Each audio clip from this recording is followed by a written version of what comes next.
When somebody tries to run up and stab me and it doesn't work, I'm gonna look around and be like, huh?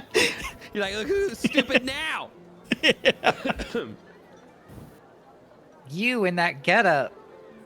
It's a fashion disaster. Yeah, He you're talking to a covered it guy up that with wears all a his top purple hat stuff. and a monocle. Yeah, it's covered up. You can't tell. You don't know it's there. It's just, you know, it's nonchalant. Meanwhile, Rhea sitting here, dress, and nothing else. Barefoot? No, she got boots. Okay. Or shoes, one of the two, depending on where she's going. I I just have wanted to two make different sure. pairs. I have two different sets of clothing. I have a fine clothing, which is her red dress, and I have the traveling clothing, which is this bluish teal dress that she's wearing. Just wanted to make sure you weren't barefoot. We just kicked the shit out of some people and walked through basically slums. I don't know. Are sharps a thing in D&D? Do we need to be worried about that? I don't have that baked into my world lore yet. I haven't gotten that far. Oh, you don't have an encounter table for that? for druggies. Like, where's my drug addict roll table? Let me find that. You step on a syringe and get HPV. Oh my god. Every day you wake up, you Mundane have to roll a diseases. D20. Mundane diseases in D&D is kind of meh, because you can just You can just take a long rest and suddenly you're better. Like, Well, no that or it's lesser when it's- restoration. Yeah, you can just go to any clerical place. no, I know. I was being silly. Boom. I was making a joke that somehow in D&D, all you have to do, if you could literally on death's doorstep and have every bone broken in your body, take a rest, you're fine. Drink a strong enough potion, you're fine. Well, not even that. Sometimes all you got to do is sleep. Like 8 hours it's like 8 hours of uninterrupted sleep is a miracle worker apparently. See, Wait a minute. Trust me, as somebody Last that time you had doesn't 8 do hours it of often, uninterrupted sleep. Trust me, it is magic. I was just thinking that. as somebody that only gets it one day a week, oh hell yeah, it is. see, I am gonna be on the team of, oh, I broke a bone. Well, that's gonna be lingering for a while unless I actually find some magical way to heal it.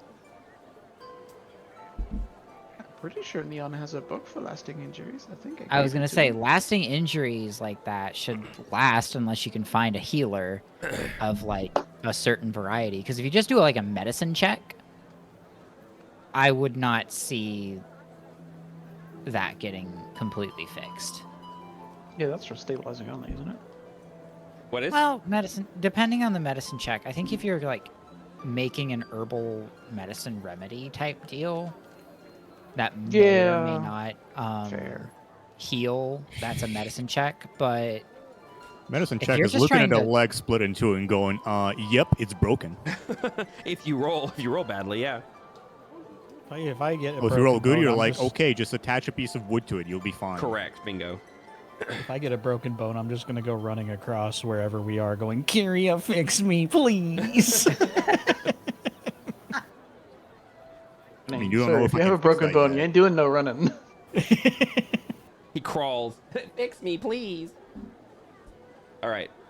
and this is I why played- Rhea. This is why I also gave Rhea one quote unquote healing type spell. I played Never 9 hurts. minutes of a soccer game with a broken leg, so you can 100% run on it if adrenaline is good enough. Yeah, it's just gonna be nice and swollen Yeah, fair. afterwards. Among other things. Very sore, very red, very purple. Well, yeah, you just don't feel it, and then all of a sudden the adrenaline starts wearing down, and you go, "Oh no, my leg is not okay." It goes from you don't feel it until you feel it, and then that's all you feel. Yes. All right. I think I'm about ready here if you guys are. Yeah, I'm good. Y'all, All right. let me make sure I bring up your stream so Yep. I have chat prepared on the side. Turn Tippy's image on, and Dax will be here, but I'll turn her image on for now, and then we'll turn it off when she gets here. Cool. Make sure that the stream is muted so I don't hear myself talk.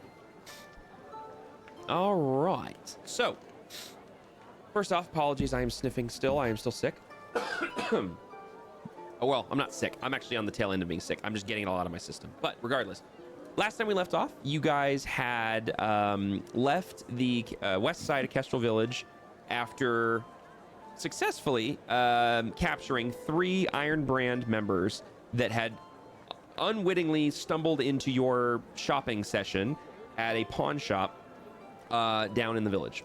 You guys elected, after some debate and some interrogation, shall we say, to take those individuals up to the central market and meet with a sergeant of the guard that you had spoken to previously at the city council district and turn over these individuals to be arrested by them and taken into their custody. You guys did so and were rewarded with some gold and have now standing in the central market and have just actually split up to kind of go around and potentially find some more items to buy, doing some research, things like that. So, last we left off, Talina and Dax were waiting near the city wall, near the entrance that you guys had come through. Talina, you had planned to spend the next hour to attune to the cloak that you had purchased, and Dax was going to wait with you. Tippy had taken her companion slash mount slash underling, Sean, to Draconian Threads to pick up his tuxedo that has already been half paid for, or fully paid for. I think it was half paid for. And then a few of you had some specific requests. Grigor, you were looking for an alchemist, so you begin to wander the marketplace in search of an alchemy tent.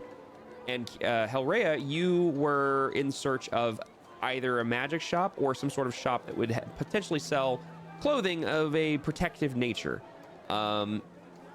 So what we're going to do is we're going to start with Helrea.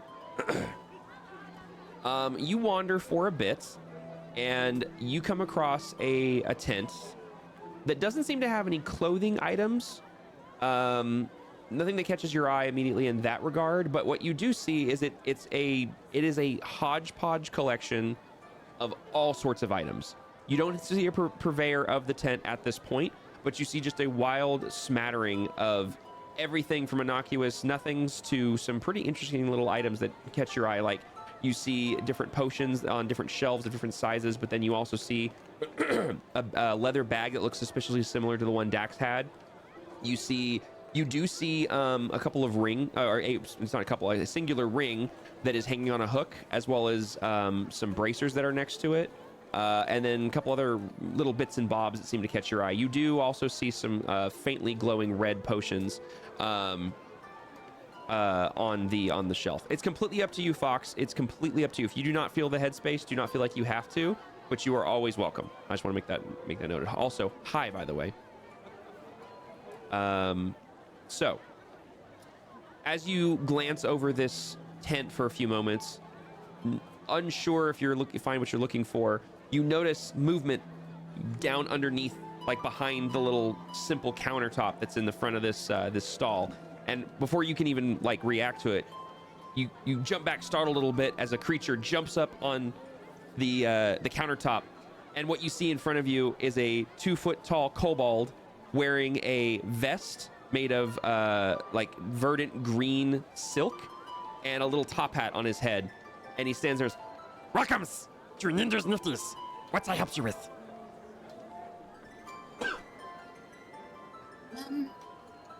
I see you have quite a selection here. Anything, I guess, a magical or enchanted note? Difficult. Yes, as we do. Hold. And turns, and he jumps from one counter to the one behind it, and he starts gathering up all of these various items. All these various items into like a kind of like gathers them into like bundling in his arms, and he like waddles to turn around and then hops, and he drops a few things mid hop as he hops back over to the counter where you're on, and he just kind of like pours them all out, and they all just spill out of his hands. He quickly starts moving them around and organizing them, and it's basically like a couple bottles of potions of some kind. You're not really sure. There's one that's like a bluish color. There's several red ones. There's a stick that has like it looks like it has string or twine or vines wrapped around it, and they get thicker near the base, but it looks like it's actually carved, not actually string. You see he's grabbed a ring that's set down on the counter and a small bag that's to you is small, to him and looks kind of large. And there's still items on the wall behind him, but he couldn't grab all of them. But everything he's kind of laid out. He's magic. He's special. Interesting. Do you know what any of them do? Maybe. We see. And he goes, which one? And he points out. And so basically he kind of like holds his arms out like, and he kind of like does this little shimmy back and forth waiting for you to like pick an item. Okay, so you described some basically ring, there's like a ring. There's a ring that has a flat, molded, not molded, what's the word I'm looking for? Flat piece. It's basically a flat piece of metal on where it'd be like a gemstone or something that is kind of in a shieldish like shape. He did grab one of the 2 bracers, weirdly enough, that were hanging on the wall, and they appear to be made of leather, but they kind of have a they're leather on one side, but on the side that grips the arm, but then there's little bands of iron mixed through them on the side that would kind of be outward facing.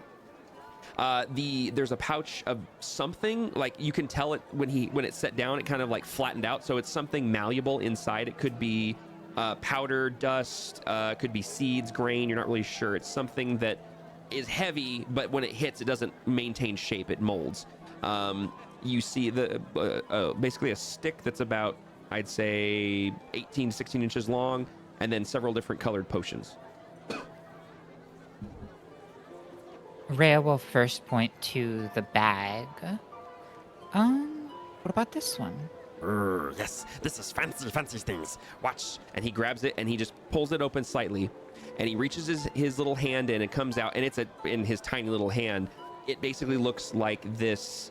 It's a dust, and it looks like it's kind of a not gold, but like yellowish, like a muted yellowish color, and it has a little bit of a sparkle to it when the sun catches it just right. And he puts it into some little hand, and he goes, use watch. We use this. and he like just puts it up above him and then lets it go, and it drips all. It just kind of like wafts all over him. And after a moment, he vanishes for just a brief moment. Yeah, like he's gone, and he's like ta-da, and you hear him, but you can't see him. Well, that is quite something. Yes, this is very special dust. Makes anything invisible. But and then as he says that, he reappears. Oh, sometimes long, sometimes short. Okay. Perhaps not that, but the... And Rhea's doing like the whole like thinking, Yep. looking across. Like the hand slowly wafting over the items as she's thinking. And then taps the table right by the ring. Ah, yes, this fancy rings. We like this one. And he holds it up, and you can clearly see now that as he holds the ring up, which is kind of large for him, it's a modest sized ring. It would definitely fit on your finger. But where the gem or the design should be on the side that faces outward from the hand is a piece of fabricated metal, basically, like it's been worked, and it looks like a shield, and it has like a nice little carving on it, and it looks very nice, and it's got like little tiny gemstones encrusted on it. This ring will protect you. It is very special. Interesting. But this And, one requires connection with your mind. Say, would that one... How much would that be? This very expensive. We charge. Roll me just a d20 and add your charisma modifier.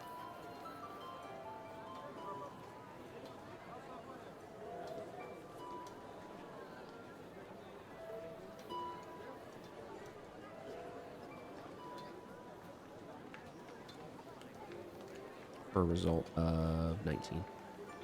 I like you. You look good. Oh, I thank you. I give you discount. 3,000 gold.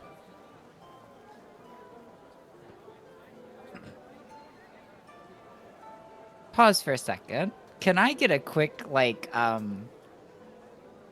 conversion to platinum, please? 10 gold is 1 platinum. Okay. So if you had 10 platinum, you'd have 1,000 gold. I'm sorry. Let me go. No. Fine. 100. No, wait. 10 times 10. Yeah, 1,000 1 gold. Yeah, 10 platinum to would be 1,000. 10. Yeah. Yeah. Yeah, I was like, sorry. Let me go. I was questioning Fine. my own ledger simple holds math. vault. So it was how much?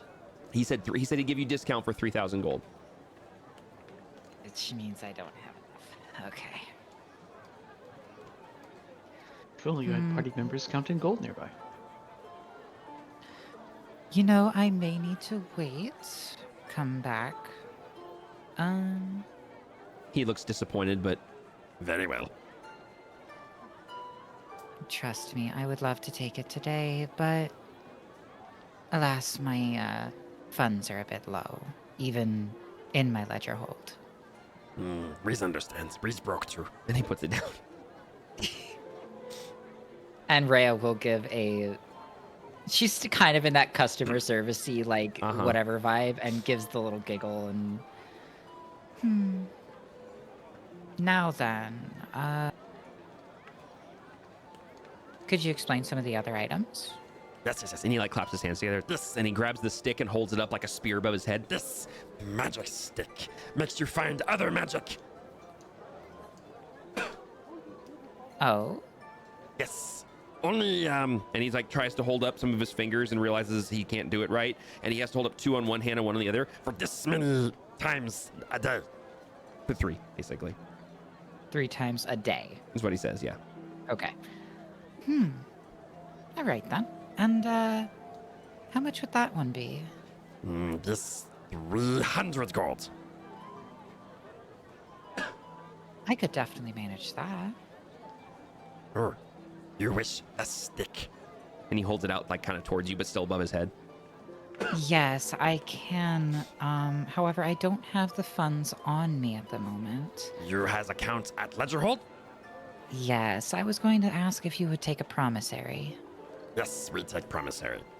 Halt. And he puts it down on the counter and jumps down, and you hear scurrying, and you see his tail flicker back and forth, and you see a pot fly out, and then you see a quill fly out. And he's, oh, I need that. And he goes back and grabs the quill, comes back, and then he jumps up, and he's got what looks like a standard leather journal, but to him, it's like massive. And he like flops it down and uses his whole body weight to open it. And you realize this is a very small kobold. Think kobold from BG3, not kobolds like that you guys have interacted with thus far that are like the size of a goblin. This guy's really tiny. And he like opens the journal, flicks through it. You see multiple like scrawlings in it, and then he gets to a fresh blank page and says, Or yours wants just stick or anything else? You did mention that one. What were these other items? I see the bracers. Yes, bracers, good if you shoot arrows. No good if you shoot no arrows. Understood. These potions make you feel better. and he realizes he's pointing to some. You recognize these as your. He's got healing potions, but you do recognize that he has different sizes of healing potions. And while you usually have come across like the small little pots, he does have some of those. But you clearly see he has some that are larger and some that are even larger than that. Okay. And then this, and he points to a blue one. This magic potion make you climb fast. Climb fast. Faster. Faster. Okay. Yes. How much for the blue potion? 20 gold. 20. Why don't I take that one as well? Okay. And he moves it over and places it next to the stick. So we have stick of magic. We have potion of climb. What else? What else can Ninder sell you? What did you say his name was? Ninder. Ninder. Awesome. Anything else that kind of appears around his stall? Any garments, anything of the sort? Like, just what other stuff does he have besides these magic items? Yeah, you see he's got like a random collection of things. You see a crowbar hung on some hooks. You see what appears to be, a leather pouch, and from in it you can see some climbing equipment, like some pythons and some hooks seem to be coming out of it. So probably something like in the range of a climbing kit. You see a couple bed rolls. You see a healer, like a kit that you've seen before and other people use of like a healer's kit. You see some torches that are obviously not burning. You see a box of sticks of chalk, like little white rods. You see a couple water skins. You see what clearly is a tinder box or could be a tinder box. It literally has. It's like walking into someone's attic. It's just a collection of random stuff, like nothing that goes together. I think the magic stick and the potion will be all for me. Yes, yes, yes. Good, good, good, good. Okay, so stick was. Hold on. And he goes back and like he goes back to his book. Yes, stick. 300 for stick, 20 for potion. That makes more fingers than Ninder has. 1 second. And he like starts like fiddling his fingers. The 320 gold, yes? I can definitely do that, and yes, that would be correct. Perfect. And he like jumps back over to his book, grabs the quill, which is like as big as he is when it's all floofed out, and like uses his shoulder to help support it, and he scrawls out in really bad common handwriting. Writes out, and you can make out what he's writing. That he's writing the invoice essentially for the 2 items and the total amount. It says here, you sign at top for agreeing to purchase, and I will sign bottom. Very well. Rhea will take the quill, and Okay. she will sign in her full name. Okay. Signs in her full name at the top. He turns it around, doesn't really even look at it, and then he signs at the bottom. And it's like watching a kid sign their name, where he's like big slow strokes as he spells Ninder. And as soon as he finishes the R, you watch that familiar shimmer of reddish and gold kind of just shimmer across the letters. And as it does, it settles, and he pulls back and says, All right. Very well. Thank you for your business. and he pushes the 2 items towards you. Thank you very much. You have a wonderful day, Yes. Ninder. You as well. Thank you for visiting Ninder's Nifties. Please tell friends I give discount to friends. Of course, I'll make sure to attend with my friends next time. Yes, yes, yes. Thank you. Come again. And he jumps back down, and you hear him start sifting through all of his stuff. Let me put these in your inventory real quick. Thank you.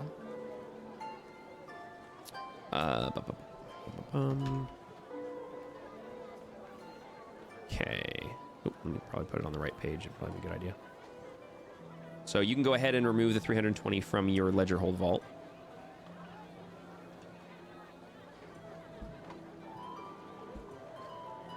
Okay.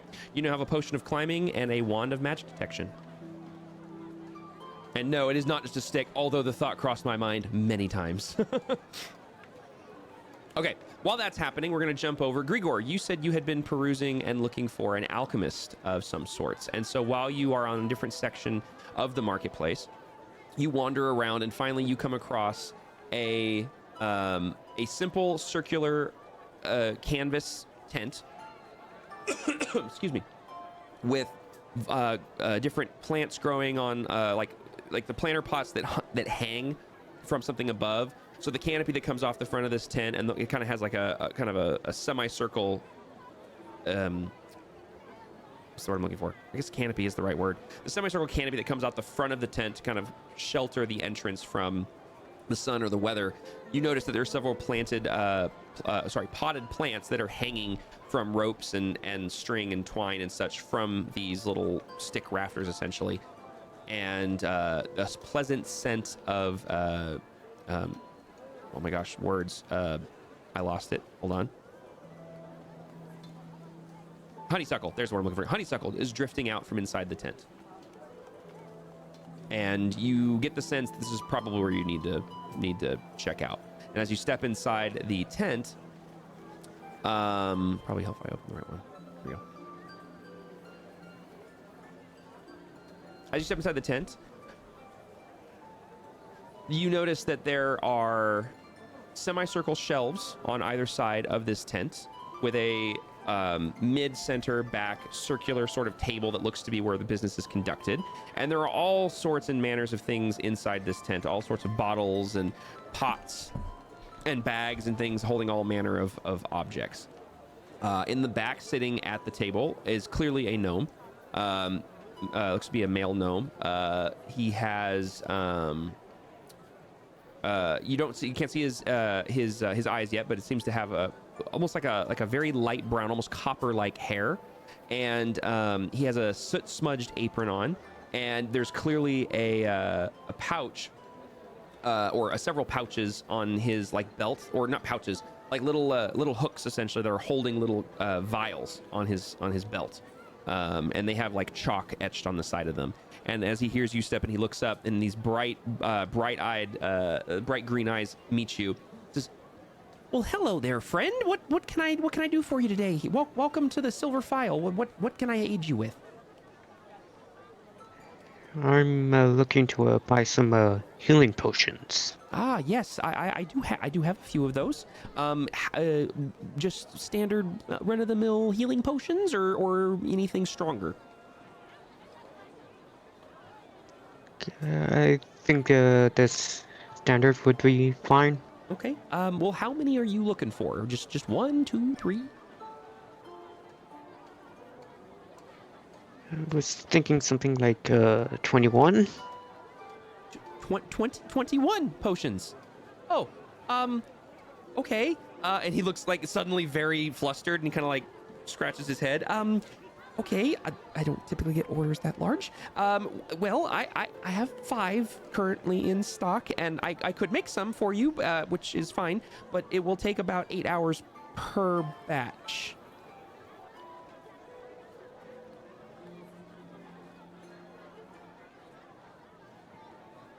Also, these run 50 gold a piece. So that would be, oh, hold on. And he turns around and like goes to his, he pulls out an abacus and he starts like moving little beads around really quickly. That would be a little over 1,000 gold if I had them in stock. If I have to brew them, it'll take quite a while. And he looks like very like embarrassed.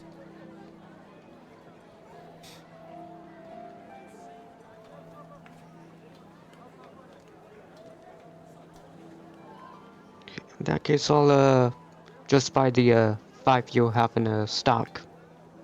Oh, okay, great. And I'll be sure to get cooking on some more batches to try to re-up. I obviously don't like losing business, but I will say many of the stalls here in the market I would potentially have some. You might shop around. But yeah, give me one moment. And he turns and he walks over to one of the shelves, and he reaches up and starts grabbing, and you see he grabs 5 off of this one shelf to the point where the shelf is empty, puts them in a little leather or a little ruck. No, not ruck. Oh my gosh. Like a potato sack sort of material. Burlap sack. Cinches it shut, brings it back over, says, "All right, my friend, 5 potions would be 250 gold, please."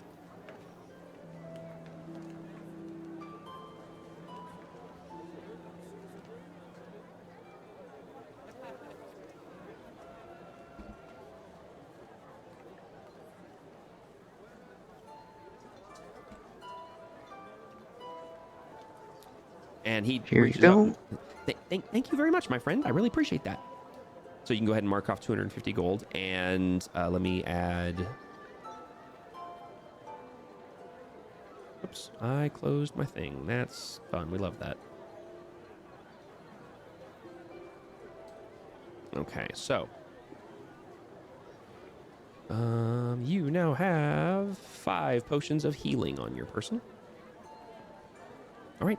Well, thank you for your business, my friend. I really appreciate it. If you're ever in the need of anything else in the alchemical field, I have all manner of different ingredients and reagents, and we can brew potions here if you're ever interested, as well as we can refill any reagents you may need, such as like antitoxins and oils and things like that. And if you ever come across potions you're unsure of what they do or where they come from, I've got quite the keen eye and smell, and I can usually identify what you're looking for. And that's a service we do offer here. In that case, could you check to see what kind of potion this is? Oh, of course. And you take out, what do you put in front of him?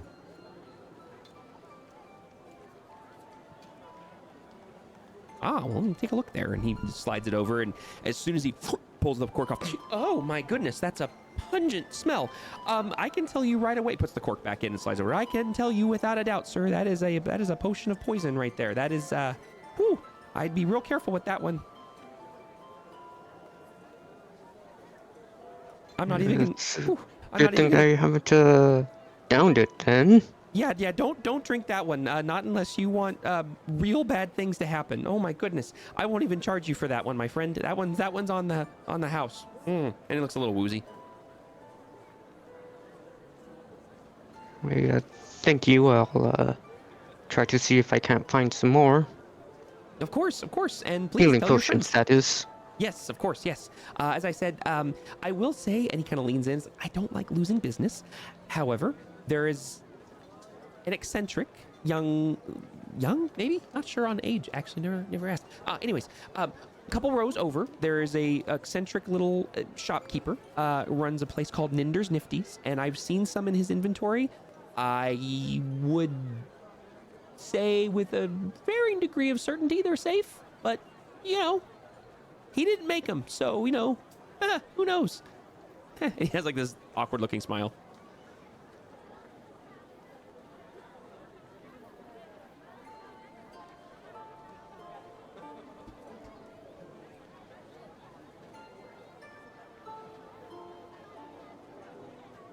Right. Well, have a good day, my friend. And he turns around and goes back to his books. All right. And with that, Pipwick, you were looking for, I believe, a tent that sold books, if I recall correctly. That is correct. Okay. I As can you're read now. Yeah, as you're walking, as you're walking around several of the stalls, you see, unlike the other ones that are tents that are made entirely of canvas or some sort of fabric, this looks to be a large wagon or cart of some kind, like a four-wheeled cart or wagon that has been converted to where the side opens up, and it has just shelves of books. They're about 3 shelves high. Once you actually, because the wagon's it's about 1.5 feet off the ground, and then from there it's just rows of shelves of books. There are a few freestanding little shelves kind of out in front of it, and it looks like this is like one of those shopkeepers that potentially moves around as needed. But you see it's got a big, large canvas awning that comes off the side of it that covers all of the books from the sunlight. There's a big, beautiful rug, what we might consider like what one you might see like in the Middle East, like that sort of large, very ornate-looking rug, relatively clean considering it's outside. And there's some incense burning over in the corner, and there's this obviously the smell of incense, and you smell what we would describe as coffee, and just a nice, pleasant little setup here. That no one's currently admiring the books. There's no one, like you see people walking by, but you see tons of books. Yeah, I start kind of picking them up, looking at the covers of them, putting them back down. I look at the rug and see how clean it is, and then nobody's here, and I go, nobody knows how to read here, apparently. And as you're talking to yourself, you hear footsteps, and as you look up, coming from around the other side of the wagon, you see a halfling wearing basically what I would describe now as more of like Middle Eastern style robes, kind of very flowy and drapey, like the big wide open sleeves. No hat or anything, just black hair slicked back. He does have a kind of a groomed Van Dyke black-haired mustache and a pointed black goatee, and walks over and says, "Hello, what can I do for you, my friend? Yes, welcome to the tent of 10,000 tomes." Hello, fellow intellectual. My name is Pipwick. I am here to acquire some of your tomes and pages of knowledge.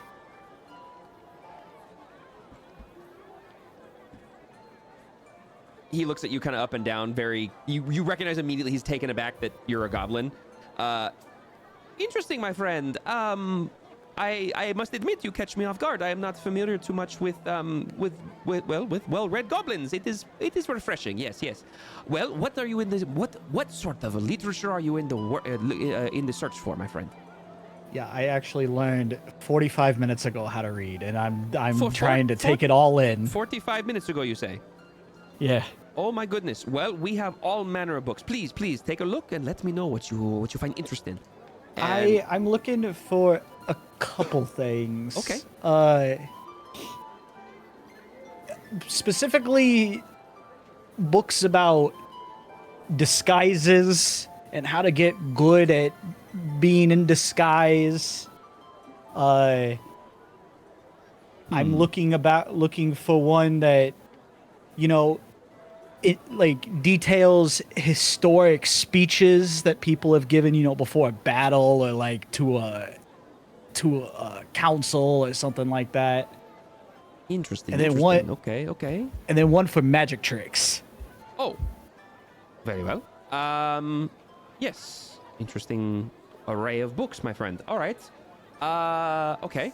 And he turns and he's kind of looking through his books, and you see him kind of tapping his chin a few times and kind of hemming as he scans his books, and he pulls one book and then moves and pulls another book and then pulls another book and pulls another book. He basically pulls a stack of books, turns to the empty small table that's over on the side of the carpet or of the rug, and the table's not very high. It's like a coffee table. It's not very high, and he comes over and sits on the ground on the rug and sets the books down on the table and says, "Come, my friend, and you look and see if any of these interest you."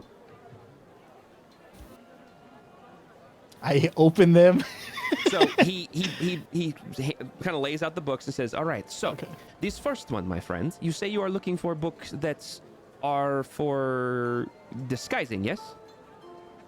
Yeah, I'm looking for, you know, how to improve my illusion magic, get a better understanding of it. Ah, yes. Disguises, things like that. Ah, yes, of course. I so far I'm kind of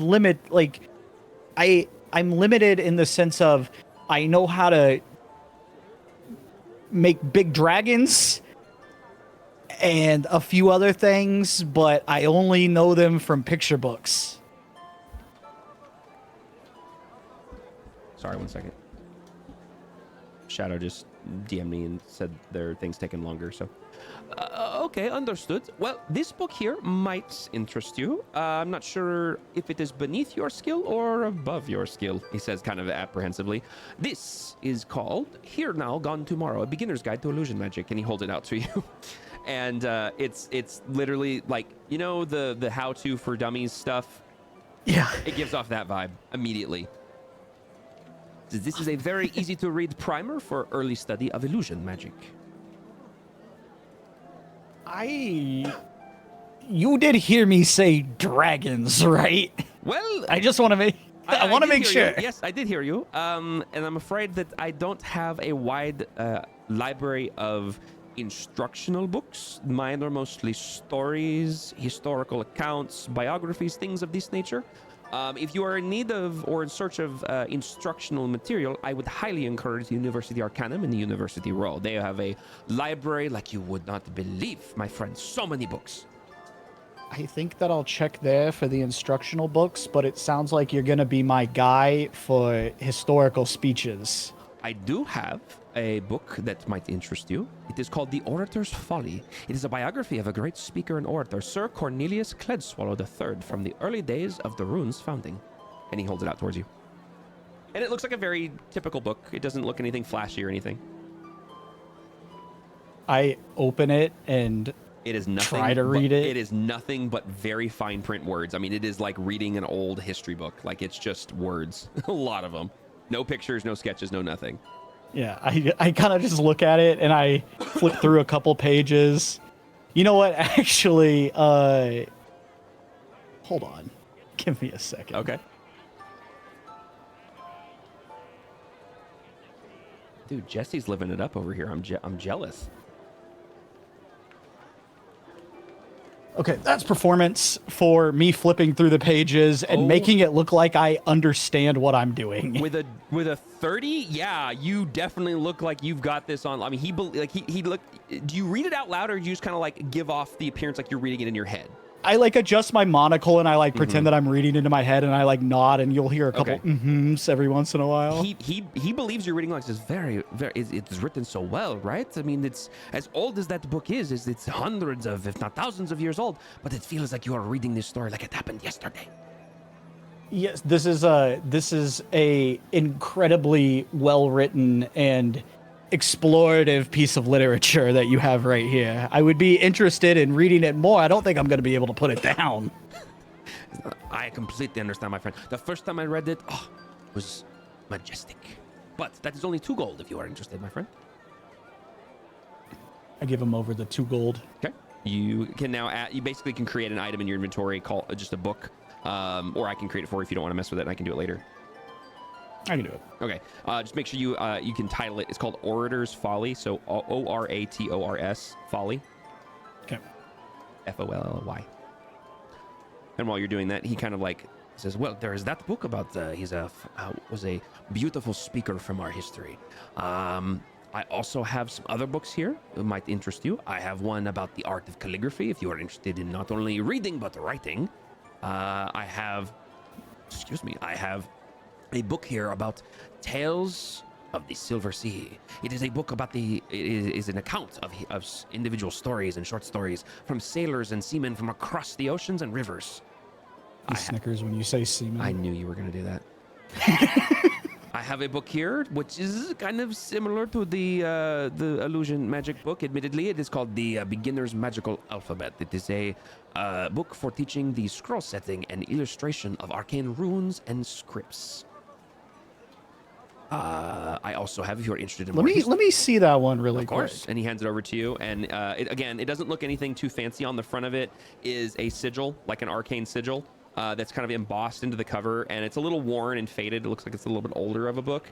But as you flip it open, it's not like writing a story like someone's like written a really boring biopic.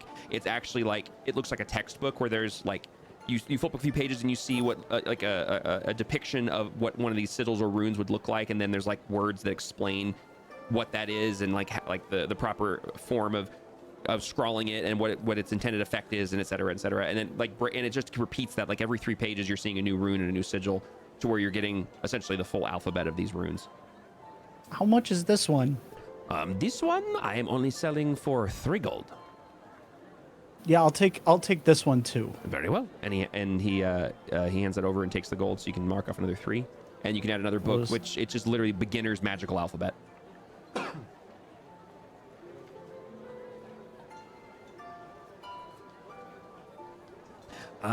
The last few I selected that I think you might be interested in is, I have one that is, let's see, I have another history book if you are willing to study more history, The Chronicles of the Fallen Kingdom.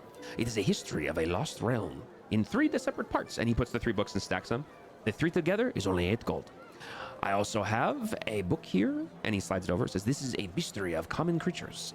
It is essentially an illustrated compendium of beasts from across Adelia and potentially other lands. This one is 5 gold. And lastly, I have, well, quite frankly, a children's book. Children's Folktales. It is a collection of colorful illustrations and simple rhymes, but my friend, you are so well read with these other books and your knowledge, I doubt you'd be interested in such a juvenile and novel book. And he kind of slides it away. Yeah. And as like I'm pushing the books into like my bag, I like move the fairy that lost its way book out so he doesn't see it. Roll me a sleight of hand check to see if he notices it.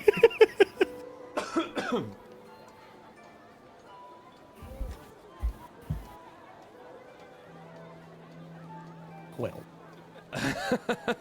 he kind of like raises an eyebrow. Says, "Yes, very well read. I take it." it's for my Anyways. kid. Don't worry about Oh, it. of course, my friend, of course. The things we do for our children, it is important they learn to read at a very early age. All right, my friend. Anything else that I can interest you in? Do you need to write as well? I have quills and ink. I have blank pages and journals. I also offer some services if you ever need. I can appraise a book if you come across one and wish to find out its value or its age or rarity. I can also bind or repair a book for you if you wish, or translation if you ever have something that needs to be translated. Got a question. Okay. What is the oldest book you own? The oldest book I own.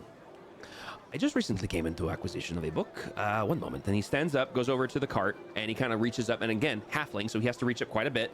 And he grabs a book off of one of the highest shelves he can reach, pulls it off, and it's a little bit larger than the books he showed you.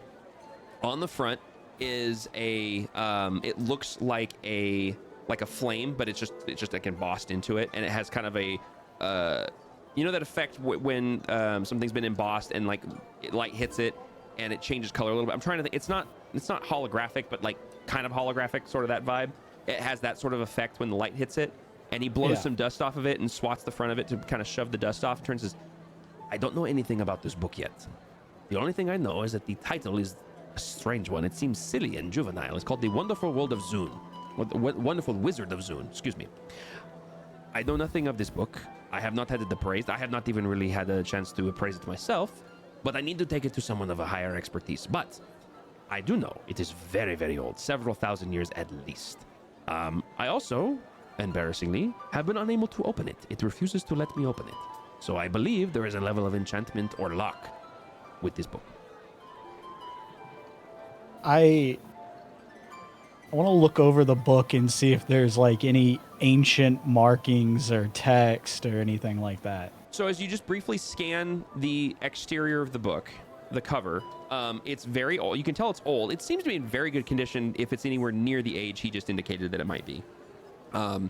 The sort of flame-like image on the front has this, I guess holographic is the best word I can use, like when you like holographic trading cards. Has that kind of effect to the emboss, and around that flame is like a ring, and inside the scent, like the, I'm trying to figure out how to describe this. It's a ring that goes around it, and then inside that ring, like, is sigils and markers as they go around. It seems to be spelling something. You have no idea what this says. It's some sort of maybe ancient language, could be runes, could be symbols. You're unsure, but it clearly spells something that goes in a circle all the way around this embossed flame, and the letters are also embossed. So all of this has this sort of glitter effect to it when the light hits it. There's no other markings anywhere else in the book except on the spine. It has a repeat of some of those sigils, and they are just horizontal across the spine. But you also notice there's no visible lock on this book. It doesn't have a clasp or any sort of metal lock or anything. It's just a big tome, but he even, when he says he tries to open it, he even tries to show you. He tries to like just open it normally, and it just doesn't move. It just stays closed. I do like a series of snapping and hand movements and then try and open the book. Okay. Roll me a performance check. I can visualize how this is playing out in my head too. Oh, I'm so happy. He holds this book out as you kind of like are examining it, and then without saying anything, you just start like snapping and waving your hands across it in this sporadic, erratic pattern. And he like pulls the book himself in the book back and says, "My friend, are you ill? Do you require a doctor? You seem to be having a seizure of some kind. Are you all right?" No, it's it's all right. I was trying something, honestly. Oh, that was intentional. You are. What's that supposed to mean? Quite frankly, friend, I don't really know what was happening. It was very confusing. Were you trying to cast a spell on the book? I was trying to cast a spell to open the book. Oh, you might want to work on that. Maybe you do need. Why do you think I'm here? Maybe you do need that book I handed you earlier, the beginner's guide. What is an illusion going to do for this? I don't know, but clearly you need help, my friend. That was very embarrassing for you. But regardless, I have already. Listen, when you start hearing stories of my name, it won't be that embarrassing. Well, what is your name? name? It won't be that embarrassing. You've heard of me? I said, well, what is your name? Maybe I've heard of you. Oh, Pipwick. Pipwick. Said it earlier. Oh, you did? My apologies, my friend. I must admit, Mr. Pipwick, I have not heard your name before. But you haven't seen the flyers all around town? Flyers, you say? Which flyers do you speak of? There are flyers everywhere. I pull one out and hand it to him. You hand him the flyer. He looks at it and says, I have seen these flyers. This is you. You wish to speak up for us short folk. Yeah, that's me. He squints and leans in a little bit. Are you serious? Yeah. I actually believe that we deserve representation, such as smaller shelves, seats we don't have to jump into, staircases that don't take 2 times as many steps to climb, you know, things like that. Maybe the city could implement a series of ramps, perhaps. As much as I would like to argue these things, you speak truth, my friend. I understand this plight. Well, Mr. Pipwick, I appreciate this. I will keep this in mind. I have seen these flyers. I'm looking for one more book, if you have it. He puts it's a long shot. He takes this one and sets it down on the table next to him. Please, try me. Do you have any historical books about how the hell do I pronounce his name again? Maglubiet?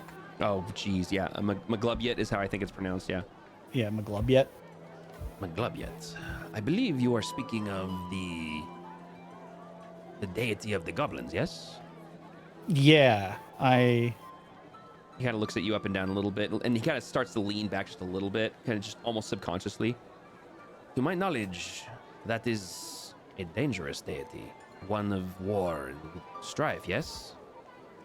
I look over my shoulder and we let's just say we don't really talk too much anymore. Ah, why do you wish to study their history then? Let's just say that there's an appendage that I would like to remove, and maybe understanding the history of his tyranny and oppression, I can get I can piece that together. Interesting. Let me check my collection. I honestly don't think that I do, but there might be something that references this Maglubiet. Give me a moment. And turns around and goes back to his wagon. Continues to peruse his collection quite a bit. Checks a few, slides them out, flips through them, slides them back. Comes back empty-handed.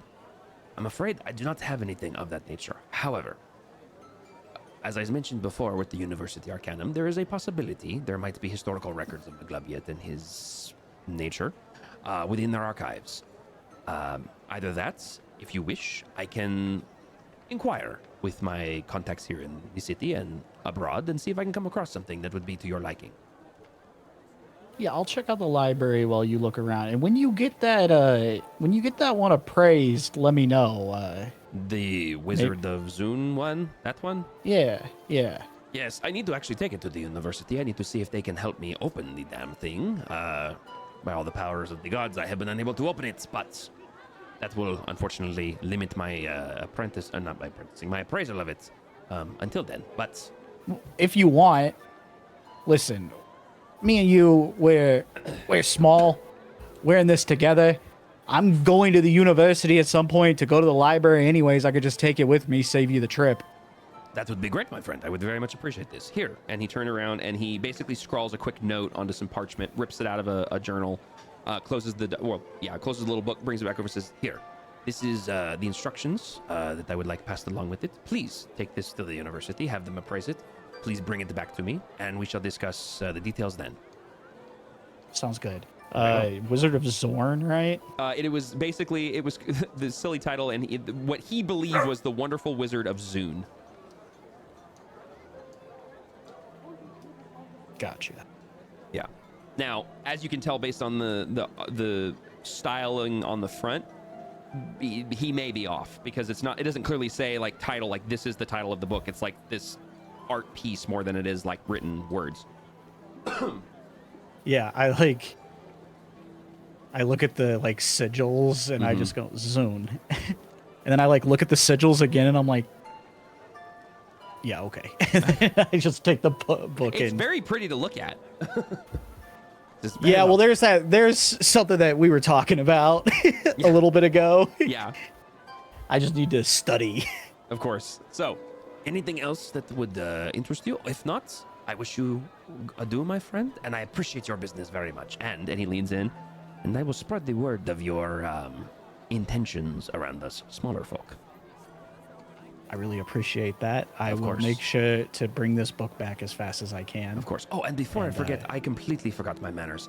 When you return, if I am not here and my associate is, please ask for Flicker Nimblequill, And he kind of gives a little bow.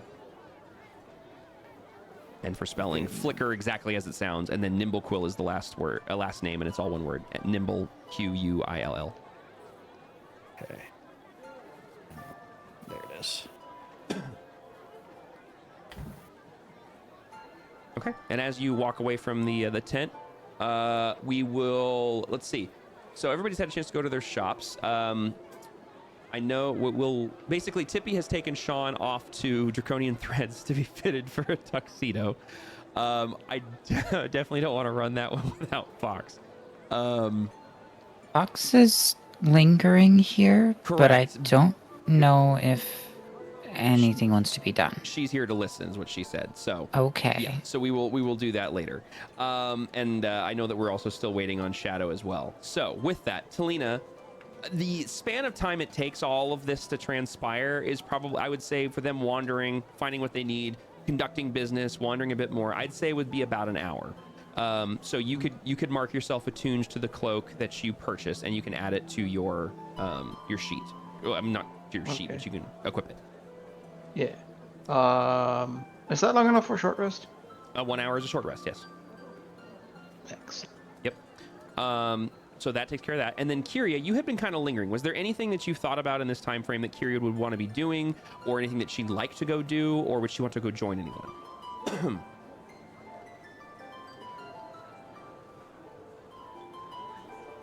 Or is Jesse AFK? Last I knew, Jesse hit a BRB. Oh, yes, I just saw that. Okay, we'll get back to Kyria then. Oh, no, How- there we go. Of all the moments you call on me, it was the moment I stepped away for half a second to wash my hands. No, you're fine. I'm sorry.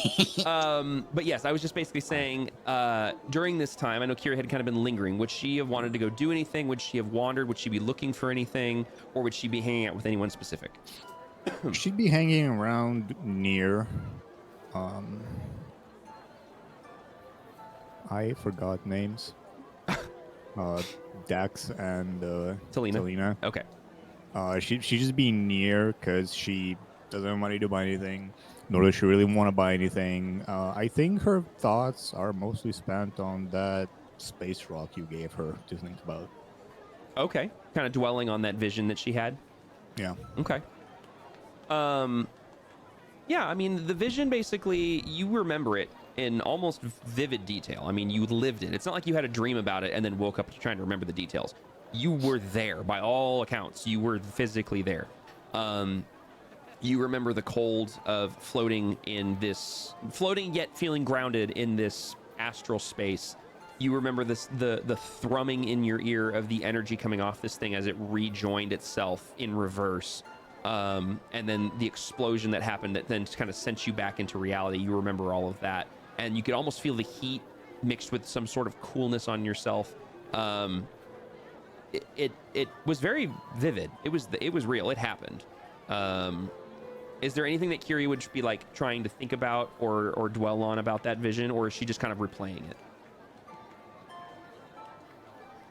I mean, the only thing to dwell on is the question she kind of thought about originally of whether it's connected to like the squirrel's rock. Yeah.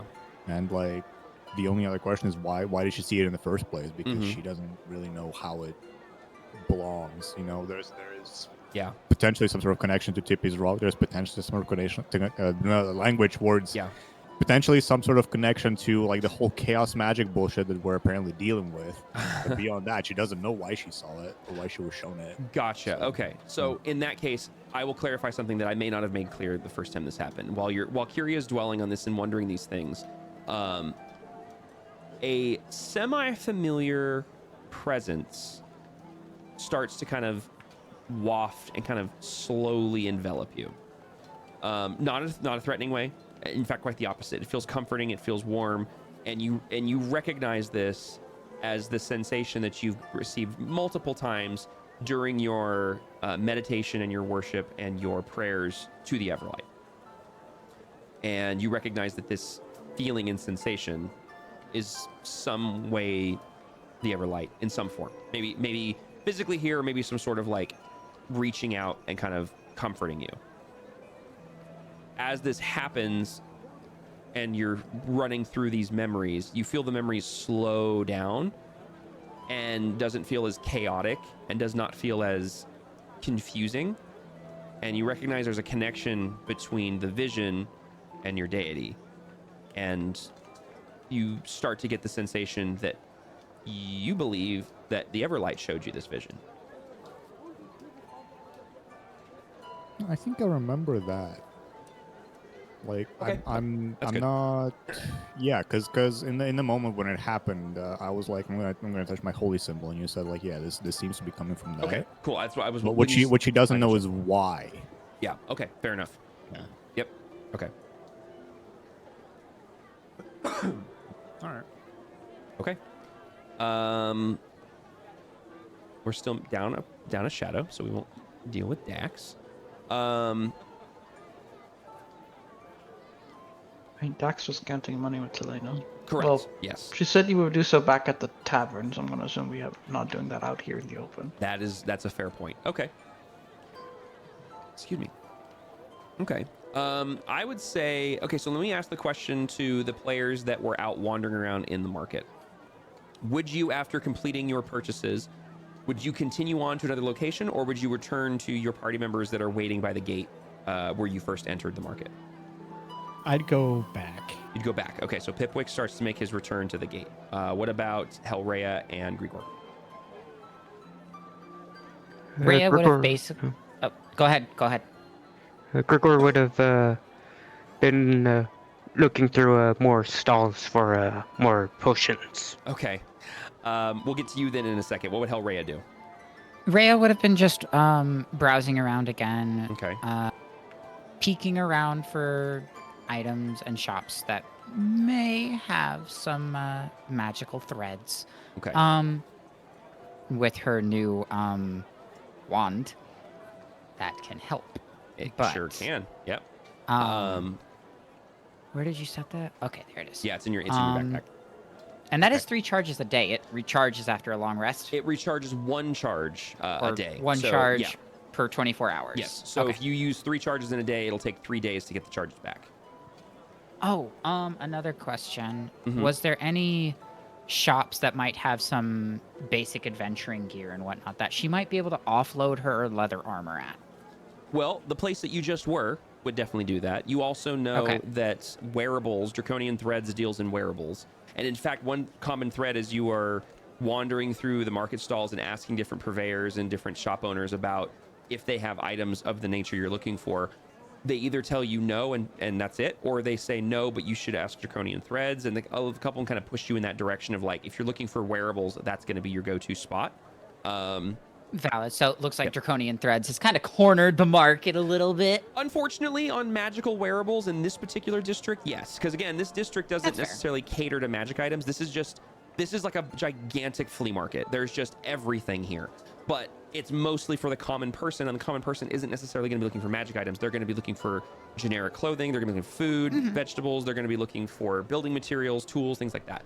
So you do see a very wide, everybody who's searching through the market sees a very wide array of goods and services here, but it is not an abundance of magic specific items. There are a few, like Ninder's Nifties obviously has kind of a hodgepodge collection, but it was very clear to you, especially Hellrhea in your line of work, he didn't buy these. He probably reacquired. He strategically transported strategically reacquired. He strategically transported the equipment from one location to another.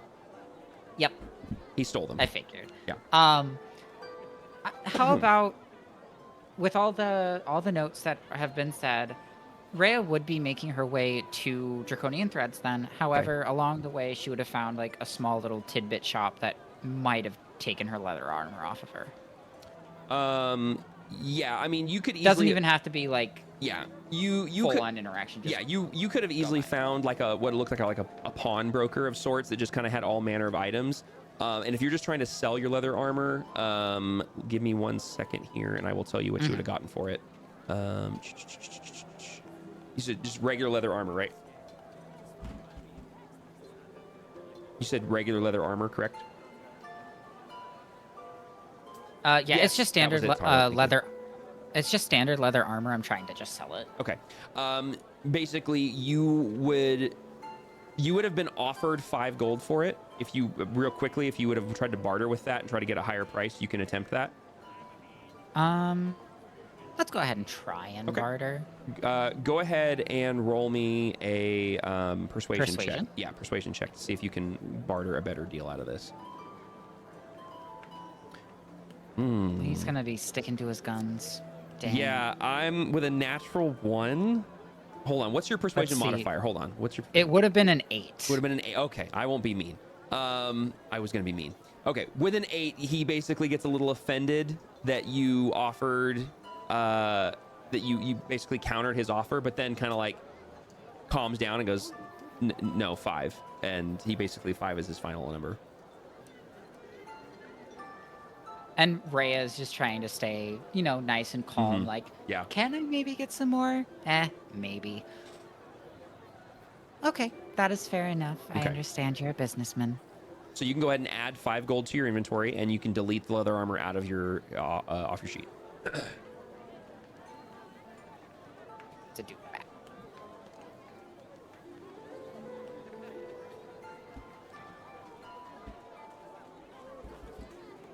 And delete. Okay, cool. So, and then Grigor, you said that you were looking for more potions, correct? Yes. Okay. So you wander through the stalls and find your way to a very out of character familiar location. It is a very small but simple canvas tent with some wooden shelves in the back and kind of like these crates of just random items that are sitting on a countertop like they haven't been gone through yet. But what catches your eye is you see several bottles of very familiar reddish liquid sitting on one of the shelves. And as you kind of step forward, admiring the potions and trying to see if they're what you're looking for, up hops this 2-foot-tall, reddish-skinned kobold in a green vest and a top hat. Says, welcome to Ninder's Nifties. What I do for your friend? Well, I'm here to buy some potions. Potions. Yes, we have potions. We have some potions. And then turns around and he jumps across from one counter to the other and reaches up, grabs a bottle, and you realize he's kind of hopping to grab a bottle and grab a bottle and grab a bottle, and he brings over a smattering of various colored and sized bottles. What potions are you looking for? Any or specific? Just like standard. Standard potion. Okay. We don't have standard potion. We have potions of healing.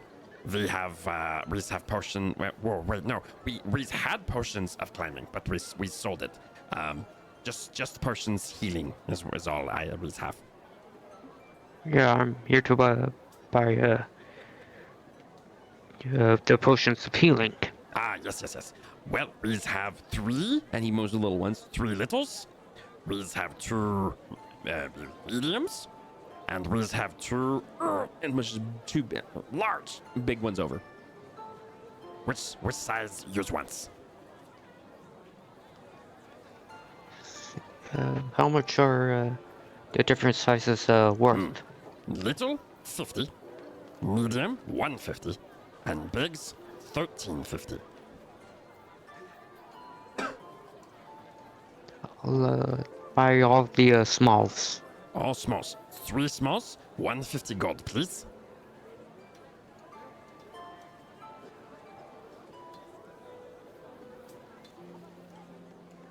And what you can do is you can just increase the count of your healing potions in your inventory up by 3 and count off and mark off 150 gold.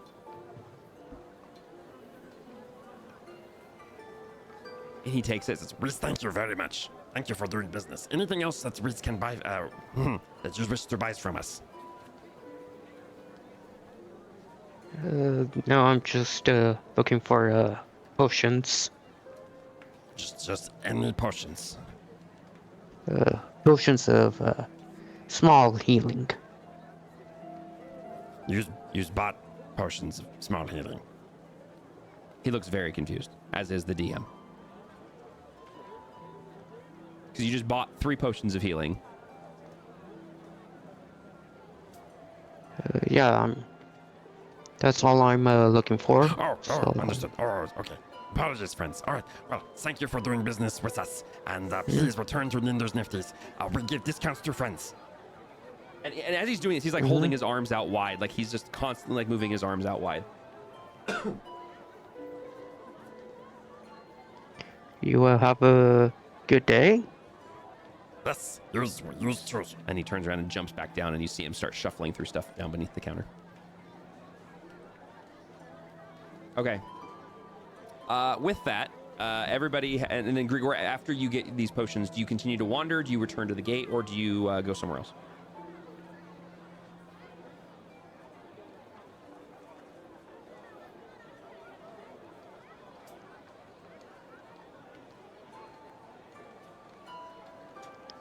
Grigor would return to the gate to check in for a bit. Okay. So as you make your way back there, Hellraya, do you make your way back to the group, or do you make your way directly to Draconian Threads? Rhea's still kind of in her little shopping vibe, so she would have been going straight to Draconian Threads Okay. after, checking with the few different market stalls. Sounds good. After a little bit of walking, you see Draconian Threads in the distance. The rest of you guys have relinked up at the gate. Everybody aside from Tippy, Sean, and Hellraya should be at the gate now. Does the group wish to do anything, or are you guys just going to wait for Hellraya, Tippy, and Sean? Sir, did you notice my in-game whisper? Oh, no, I didn't. I don't have the chat open. I had my compendiums open. Let me check. Fair. I ask because, relevant. Oh. Yeah, we can give that a shot. Because I believe, I'm trying to remember exactly what that does. I just get advantage. It's just advantage? And they get disadvantage. And they get disadvantage. Okay. In that case, if you said from the returning companions, okay, so can I get a perception check at disadvantage from Pipwick and Grigor, please? Yes. I wish you could share dice results to specific people. Yeah, that'd be cool. Because I can write. I can. Oh, Oh my oh, God. gosh. What? This man rolling a 1 in 400 right there. Oh my gosh. I've never seen one of those in person. I've only ever seen I haven't them. either. I've been playing this game since I was 13 years old. I've only ever seen those happen on like live streams. I've never seen one in person. That is insane. I have now seen both ends. I've only seen a double 1. I've never seen a double 20. I've seen a double 1 once, and it was hilariously bad. I've never seen 2 natural 20s rolled on an advantage roll. I've seen natural 20s rolled back to back. I've never seen them rolled together. Wow. Okay. Well, I hate to break it to you, Talina. Pipwick sees all. Everything. Yeah. He sees through you, in you. He sees everything. Yeah. He can that new smell cloak not you. as good as I was hoping it would be. Yeah, that's crazy. I'd say that Grigor is very accustomed as well. Yeah, that needs to hold on, I have a button for that. I need to clip that. All right, that should grab it. If it doesn't, it'll get me close. That is insane. Okay. I will say though, I discovered why the chat on stream might glitch out. I just revealed my role to the party. yeah. And chat in stream is no longer scrolled down because it's a message that popped up above. Oh, that would do it. Yeah, that would do it. Hang on, I can fix that though. Well, let's see if just a new Oh message no, it will is. make It is scroll. scrolled down. Oh, okay. Yeah, there we go. Yeah, we're good. Yeah, neat. Yep. Wow, that I can't get over. That's on what a dumb roll to get 2 natural 20s on too. Like of all the rolls to roll double nat 20s, it's a freaking can you see your friend trying out an invisible cloak? Okay, well, that's amazing. That's honestly incredible. Yes, unfortunately, as you're trying out your cloak, like trying to see if it makes you blend in or anything more, you notice that Grigor and Pipwick are just looking right at you and can see you. I lowered the hood in disappointment. You're like, it's That's- defective. That's neat.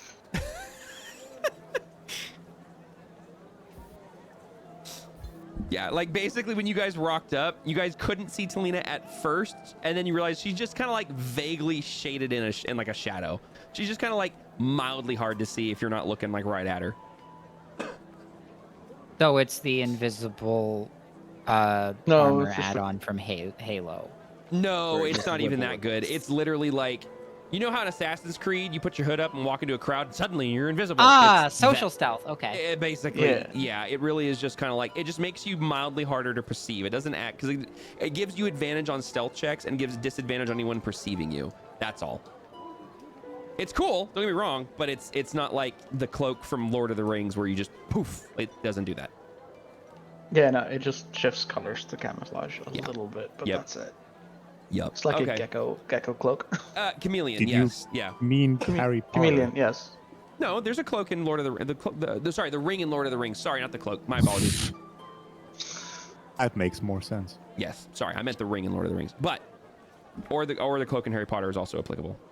Okay, with that, you guys all have linked back up at the gate. Talina is now attuned to her cloak. Pipwick and Grigor had no problem seeing her. Pipwick doubly so. Dude, that is 2 eyes, baby, 2 eyes. it's the monocle, man. It's the monocle. Pipwick's feeling real smart right now. Okay. Helraya, you arrive back at Draconian Threads, and as you step inside of the large, like double wide, essentially canvas tent with the large ceiling and the various like chambers that are kind of made up of like fabric and cloth walls, you can hear the sound of the purveyor in the back. And what you hear is the sound of someone who's conducting work, and you realize you don't see Tippy or Sean, and you can quickly make the deduction that there's a very strong chance that they're just in the back and they're fitting Sean for his suit, and that doesn't sound like it's going swimmingly. I'll just say that. But you're able to peruse the entire shop at your leisure if you would like to do so. I would like to, and I'm basically going to check over whatever openly available garments that may or may not fit Okay. immediately would look like.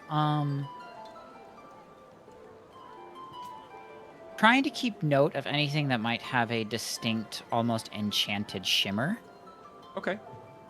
And if I can't really see or tell anything of there, possibly using that detect magic wand and see if any of them start to give me a faint reading. Okay.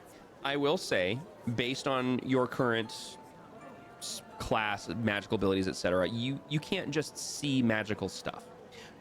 Mainly because there's spells that do that, including your wand, which will allow you to do it as well. So you don't necessarily see anything magical.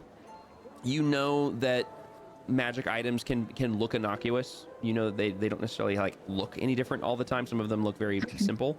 However, if you'd like to use a charge on your magic wand, that'd be a pretty good reason to use it. Yeah, basically, let's see. In the room for detect magic, I know the spell. I know how it works. Yep. For it, since the presence of magical effects within 30 feet of myself, okay. Go And ahead and just... How long does the wand last? Does it say on there? The wand says, while holding it, I can expend 1 charge as an action to cast the spell from the wand. It does not say how long it lasts. Then it lasts as long as the spell lasts. Which, in this case, is going to be up to 10 minutes. Perfect. As long as I concentrate. Yep. And so it's the same effect. Basically, it gives you 3 extra charges of this spell without having to burn spell slots.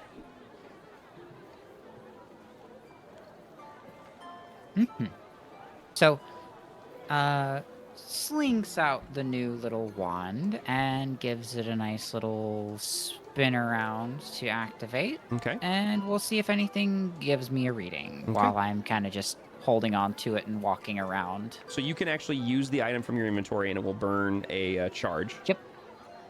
So let's go ahead and we're going to boop.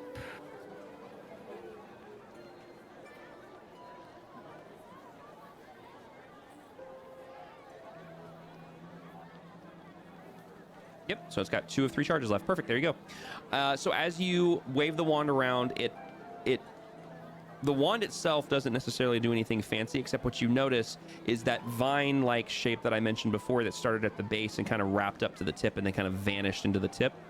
It glows a little bit from underneath your hand and then curls up and arcs around the shaft of the wand, and then at the end kind of sparkles and glitters a little bit, kind of out into the air.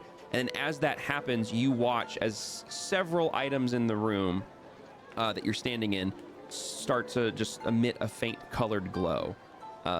Different kind of effects on each one. But basically, the 4 items that jump out at you is you see a a brooch that is pinned to a mannequin on top of some fine clothes and such. But the brooch, while nothing on the mannequin is glowing, the brooch is, and it appears the shape of it seems to be, it looks kind of like a half of a yin yang symbol of like a kind of a large, like kind of a curved teardrop shape is kind of a good way to put it, with some inlays on it. You kind of scan around the room. You see a cloak on another mannequin that's on top of another outfit, and the cloak seems to be lighting up. And on that mannequin, you realize that it has like these fake arms that are displaying like rings on the fingers and such. But on the left arm, you see a circlet around the wrist that is glowing. And then on the last mannequin in the room, you see one that has very fine clothes on, and the mannequin has like this poofy hat, like one of those just medieval looking poofy hat things. But the robe that is donned over the clothes is glowing. Even though the robe seems kind of like mildly out of place for the clothes, it looks a little bit on the more run-down side. It's glowing.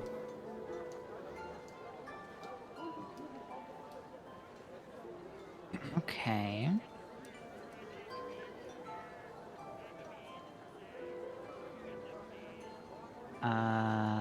For the duration, sense presence. If you sense such effects, you can take the magic action to see a faint aura around any visible. And if an effect was created by a spell, you learn the spell's school of magic. So the longer I peruse, would I then, as long as I focus on each object, possibly learn the school of magic involved? Yes, actually, this is actually a good chance. So in the way that the spell is written is it gives off a faint colored glow, essentially. What I've done for all of my games is every school of magic is assigned a color, and every magic caster basically who has the detect magic or identify spell would know what these are. So basically, pink, green, purple, gold, blue, white, red, and light blue are the different colors, and they represent a different school of magic. This is where I struggle with this because I am really bad at being able to tell these schools apart. So give me a second here. I have to pull up I might be able to. Oh, I have a cheat sheet. Assist, but yeah, and I might call for some help, but I definitely have I literally have it's a super dummy guide to this stuff. Okay. Hey, so do I in my backpack. yes, you do.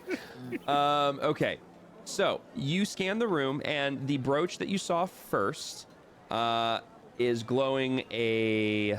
Hold on, let's see. You see it glowing a gold. It literally is. It's a gold brooch, but it's giving off a goldish color, which you know is the school of abjuration.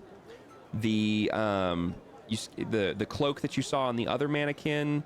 Hold on, I need to find it. It is giving off a light blue glow, which you know is the school of illusion. The circlet that's on that same mannequin is giving off. One sec. Is giving off a purple glow, which you know would be the school of evocation or evocation, excuse me.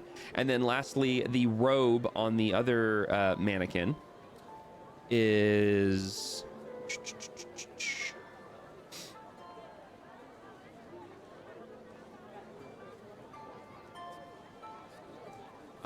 This one's gonna be a little tricky for me. Give me a second. I'm gonna say this is probably gonna be a pink glow, which is the school of conjuration, if I had to use my educated thinking powers here.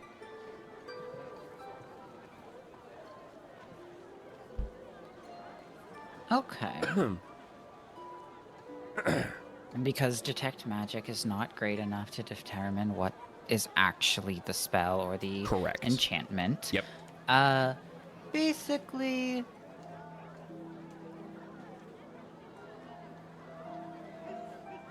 hang on. Huh?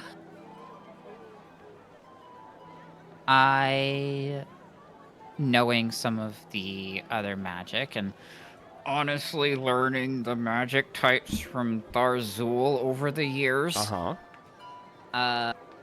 will approach more of the brooch. The brooch. Okay, so as you step towards, First. as you step up to the brooch, it's still giving off this goldish glow, and essentially it is like kind of like I said, this kind of like this curved teardrop shape with a bluish stone embedded in the bulb of it, essentially.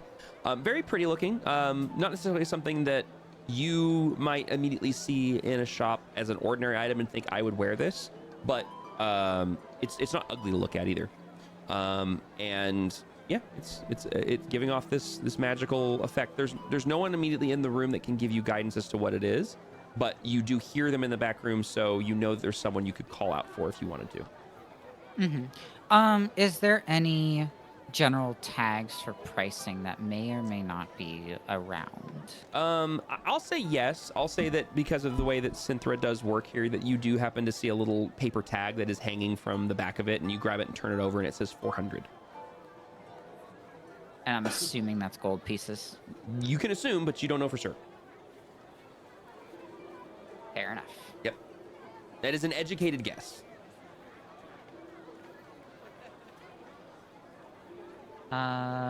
Then I'm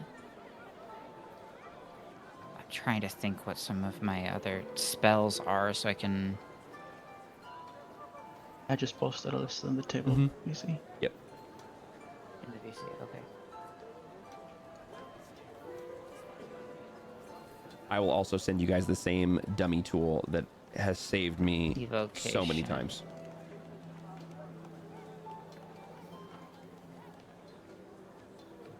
Okay, so the evocation, possibly not something I'm looking for. Conjuration might be cool, but I also don't know.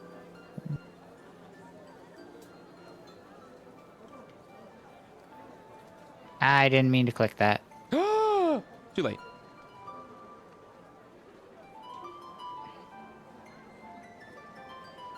As you're kind of milling about looking at these things, you get with basically your passive perception and your fact that you're, accustomed to being out and about in the world, you get the sense that someone's watching you, and you kind of glance over your shoulder and you see Synthra, the Dragonborn, in her vestments, standing there going, "Oh, hello, my friend. Welcome back.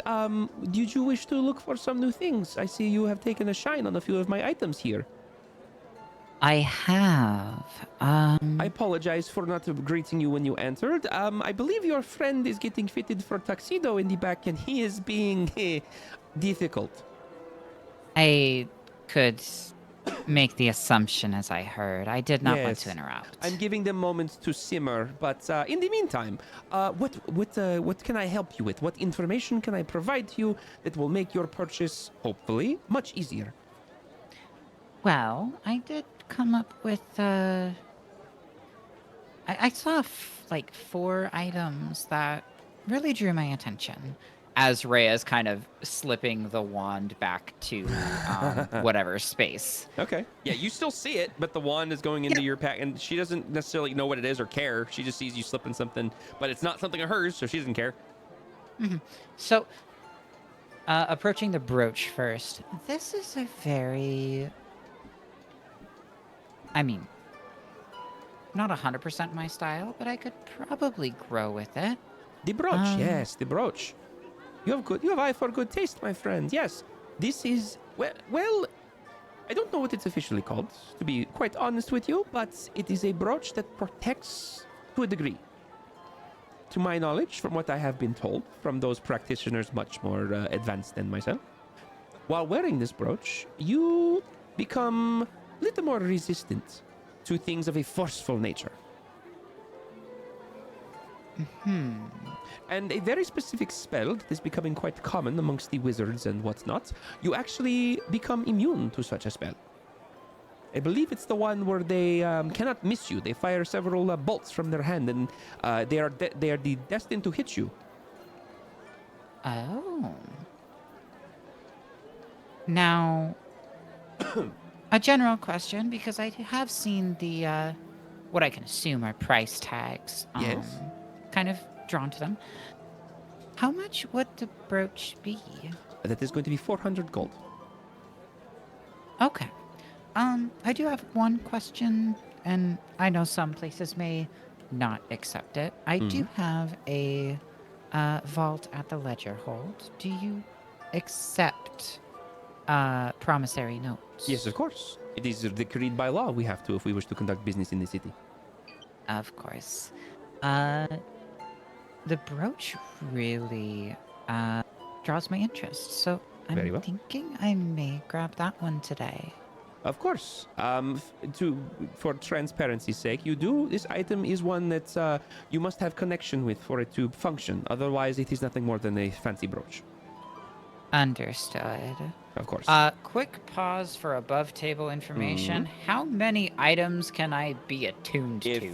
Well, let me double check your sheet. It's 3. 3, but I wanted to double check your sheet will show you. Because It does. Both does. your items Okay. next to the It's search bar. always 3. Yeah. I was gonna say, does my cursed ring There it is. count for 1? Because I am a little sad if it. I'm a little sad and/or I concerned if it does. believe so. No, but your whip does. Yes. Okay. Yeah. No, your ring does not require attunement because it is a very unique situation. But yes, above table rule for anyone who's wondering, you can only ever be attuned to 3 items. There is only one exception to that, and it's not really an exception. It's a really hilarious loophole, which is there is the ring of attunement, which allows you to attune to an extra slot, but you have to be attuned to that item. So it's really funny. Redundancy. It's great. But yeah, unless there is a very unique set of circumstances, usually homebrew, it's 3 items. So, and just as an above table rule question, if you have more than the 3 items that you carry with you, can you can carry disconnect your yes. attunement and Yes. then reattune to something else? Yeah, if you attune to basically you don't necessarily like unattune to an item. You attune to a new item and it replaces one of your other one of your 3, and you can carry items on your person that require attunement. They just don't have their whatever function the attunement provides, because some items have a functionality and an attunement functionality. Whatever the attunement portion is does not take effect unless you are attuned to it. I've said that word too many times in the last 3 minutes. Attune. Yeah. You said it way too much. So for example, my now. dancing rapier would still work as a rapier. Correct. But I can't make it fly unless I'm attuned to it. Exactly. Fair. And your whip would still do whip things, but it's not going to do the extra whip things unless you're attuned to it. 400 gold would be 40 platinum, correct? With the rule of multiple 10. Wait. Yes. Yes. Good. Okay, that leaves me with a bit more. Math. I hate So- math, dude. I do have a few other questions regarding the 3 other items that piqued my interest. Of course. Which would those be? This cloak and circlet combination. At least I assume it's a combination since it's on the No, these are mannequin for here. display. These are displaying my different products. Nothing is sold as Okay. a bundle, as you say. They are sold individually. I did not assume a bundle. I was just assuming, a set. Oh, which of course, means of they course, kind of of course. go together. I appreciate that. I try to mix everything together, but no, these are separate items. Okay. The cloak here, I don't understand its official name or anything. But it is a... Sorry, I'm burping. It is a cloak that... it is a cloak that... sorry, I just lost my train of thought. 1 second. He's burping. No, my wife just got home. Choo choo, also hi, Flo. Hello, Floor. They're saying hi. Okay, sorry. This cloak is one that allows you to appear as if you are not where you are supposed to be. How I describe? You realize she's kind of thinking. While you are wearing this cloak helps project an illusion of yourself and makes you appear as if you are standing in a different place than you are actually located. Interesting. As she's explaining that, Rhea will be kind of peeking at whatever price tag maybe attached. As she says it, you glance over and you watch as a little bit of gust of wind flips it around, and you see 4000. 4,000.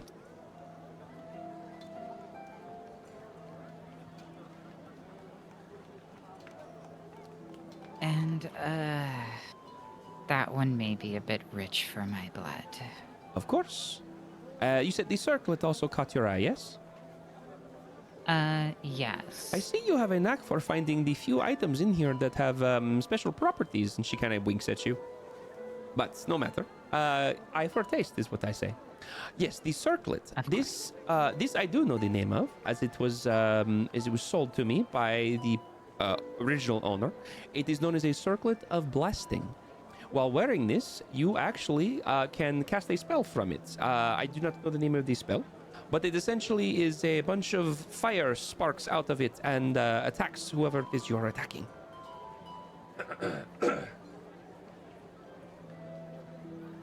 And it gets, I believe you can use it once per day, I believe. Interesting. It's not anything as destructive as, say, a fireball spell. Would No. it be? It's not quite that powerful, but in the same line of thinking, yes. Right. And this one is 400 gold as well. Ironically, out of the 4 items that you had an eye for, 3 of which are 400. It makes pricing quite easy. So then, this final one, the Yes. robe here. Yes, of course. This here is a rather unique item, quite frankly, one that I have been having difficulty moving. So I would be willing to discount it slightly. If you are interested. If you are purchasing the brooch, I would give you a discount on this one as well. This is a... honestly, it is a robe of items. I don't really know how to describe it. If you notice, and she kind of opens it up, you can see there's like these patches on the inside of the inside of the robe. And the patches are all like different items and different shapes. And she's like, if you remove one of the patches from the lining of this robe, you will create the item the patch represents. And she points, and there's like a dagger. It says, if you take this patch off, you will have 2 daggers in your hands. This one gives you a 10-foot pole, apparently. This one over here, a bunch of rope. So it is a smattering of useful things. Quite frankly, as I said, it's a unique thing, and my typical clientele is not one for this. Very intriguing. Quick question, if I may do a quick knowledge arcana or anything that may give me a more in-depth understanding, or the arcana check of what exactly this may be enchanted with, because OOC, I'm kind of thinking I might know, and I want to see if I can determine. What do you mean? Because you know the School of Magic, so what do you... I know the School of Magic, but OOC, I may or may not know the item. Unless it's a special handcrafted item. No, it's not handcrafted. She's basically describing a robe of useful items.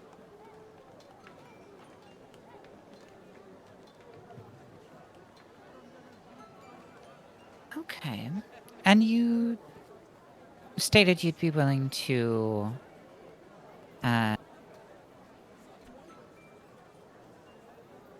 offer a discount with the purchase of the brooch and possibly this cloak, since it's been difficult to... Yes. So if you purchase the brooch at market value of 400, this robe is typically 400 as well. However, as your friend has already purchased tuxedo, your other friend purchased some gloves, and you have purchased this brooch, if you do, I will discount this to 300 gold. I will cut 100 off the top.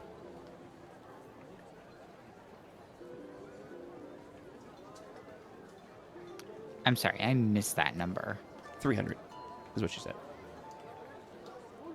300 gold for the robe's brooch is still full price. Yes. So basically, she, instead of charging you 800 for everything, she's quoting you 700. That doesn't necessarily mean you can't barter with her, but that's the discount that she's giving.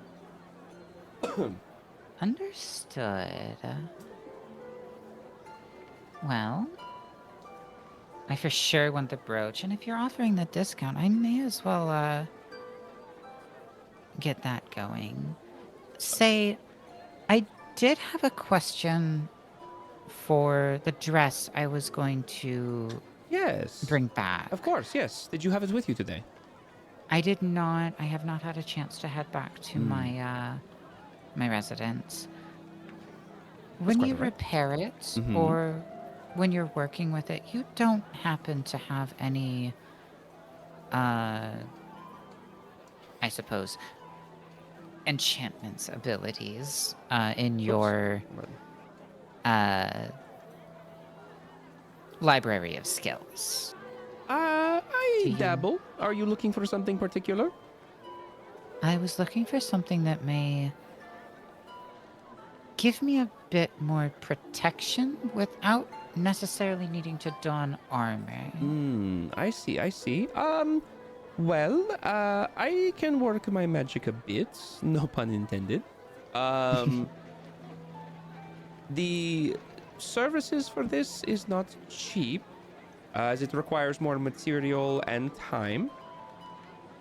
What material might you need? Well, it's material I already have. It just requires more of it. Threads and leathers and things of this nature, depending on what it is you're looking for me to do. Because we are just repairing your dress, not creating one. Yes. Yes, I would be yes, okay. repairing and then weaving in possibly some additional effect. Of course, of course. It is my favorite dress after all. Of course, that makes sense. It is very important that you get to have something that you wear something that you feel comfortable and confident in, as well as it does what it's supposed to. 1 second here.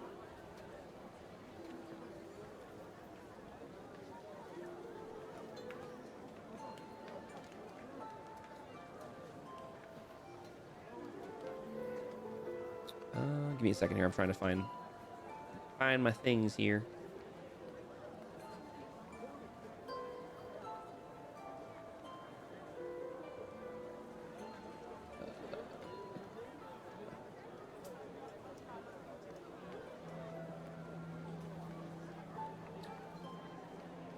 Oh, wait.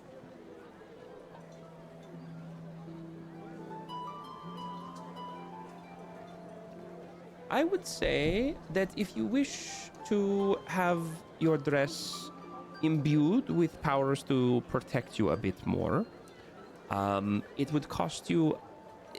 I would be able to do it for so the repair would be one service, which would be if we're just fixing a dress that you already have. It's probably going to be about. I would say I would only charge you about 5 gold for the stitching and the mending of a dress. It's not too complicated.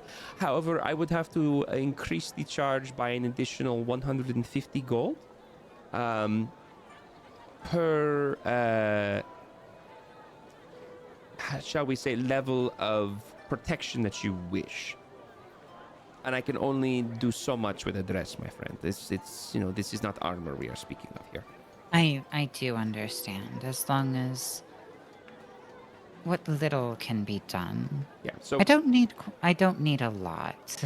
yeah. So above table, basically, if you want her to, It's basically adding a +1. Correct. Yeah. She can do a maximum of +2, and it would cost you 300 gold on top of the 5 to fix it. So it'd be 305 gold to fix the dress and add the +2 to the AC. Okay, let me do slight math to destroy my entire ledger hold account. Okay, so 40 plus 30 plus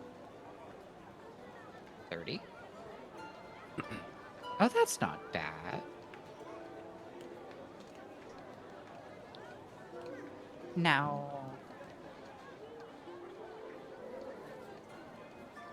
what would be the strongest you can weave into that fabric? You mean material or? To your ability. As I said, I can only really increase its magical properties so much as it is just clothing. So a little, but not, as strong as plate armor or things of this nature. Of course. Armor is too clunky anyways. Of course. Now, 300 gold, 400 gold for the brooch, and with the discount you offered, I am assuming more of 1,000 gold. Is that correct? Let me check your math here 1 second. So you wanted the brooch, the cloak, and then the tailoring with the Yes, I will do you at an even 1,000. That will make it easy. Fun fact, I actually did the math just now. Yeah, it was 1,005 Really? What did I miss with the 5? because it was 5 gold to fix the dress. Yep, okay. Okay, I do have just a question. Would the promissory note system work? I only believe I have platinum coin left in my ledger vault. It still spends like gold, my dear. Of course. So I believe I can sign for that and bring the dress by at a later time. That sounds very good to me. Give me 1 moment. I shall write up the notes. So just to confirm, you wish for the brooch, the robe, and the special touch on the dress when you bring it in, yes? Yes, of course. Very well. And she turns around, walks into the other room. You hear the sound of quill go into some ink, and then you hear scrawling, and she comes back with the note. Same exact one as that you've seen the others use before. Same handwriting, everything. Her signature's already there. All right. And then slightly above table, which one of these, if not all of them, would I need to attune? She only mentioned the brooch being the one you need to attune to. Okay, so the robe does not, most likely, but if I feel like it does or nothing seems to want to work. Yeah. Okay. Sorry. No, you're Throwing a bunch of random stuff here All good. because I like to shop for magic items. All good. All right. Leave it to me to be basically a sorcerer as a warlock. This is fine. Okay, so do you sign the note, everything, and that goes down? Yes, Okay. Rhea would sign the note. Let me go ahead and reduce, so that would be 100 platinum. So I have 100 platinum left in the ledger hold. Awesome. Okay, I'm adding the items to your inventory real quick. Okay, and then we'll do the dress once you actually bring it in. Okay. Thank you very much. Yep, you sign it. The same shimmer happens. She takes it back. Says, "Thank you, my friend. Enjoy, and I will see you when you bring in that dress. All right? I'm gonna go Of back and try to course. fix your friend." And then she disappears behind the curtain. Good luck. Okay. And with that, Rhea will decide to now rendezvous after attaching the brooch to her Yep. traveling garment Okay. and bringing the cloak, not necessarily. Well, It's not Yeah, a cloak. she'll- It's a robe. oh, the robe. Yeah. Yeah. It's full robes. Like you'd have to wear them over your clothes. It's not like a thing you can Okay. pin to your existing She clothes. would leave the robe folded under her arms at Okay. the moment, if not adding it to the bag. Okay, that's fine. Real quick before we go any further, this is something I'm going to have everybody help me with. So one of the things that comes along with that is if you look in the sheet, Ray, you'll see the listed things. However, there are additional patches on this thing, and I already rolled for how many of them there will be. Now we've got to roll for what they will be. So we have to do 11 D100 rolls. Can do. Yep. So I have already rolled the first one. It was a 58. So And she did mention the daggers patches. yeah, she pointed Or out the the daggers yeah, you'll patch, see, so- if you look in the inventory, you'll see a listed set of ones, but then there's also an additional caveat to this where there's an additional number of patches based on a 4d4 roll. I've already rolled the Okay. 4d4, which was an 11, which is a pretty good 4d4 That's roll. nice. Yeah. Damn. Okay. Yeah, I rolled really, really well. So I was like, crap. So, I got a lot of patches. yeah. So the first one I already rolled was a 58, which is I will say what they are once you do them. But we're gonna start. Jesse, can you roll me a D100, please, and tell me what the result is? Oh, we're having everybody do it. Awesome. Yeah, I want everybody to Can be we involved. not just roll Hell publicly? And why am I rolling? You just because we're figuring out what the results of these patches are, and you can roll publicly. That's fine. Yeah, I just need a D100, and so I have a number. You can also just roll a number of D100s. I can. Yeah. Yeah. 42. There you go. The answer to life, the universe, and everything. Okay. This man's not want to participate. I guess not. All right. Monhold, go ahead and roll me a D100. 79. Okay. Ooh, you guys are gonna make me work for this one. Okay, hold on. Oh, this patch cloak is going to be quite fun. Yeah, it is. Yes. Okay. I'm glad I had all this excess funds. All right, another one. Who's next? Rigsy.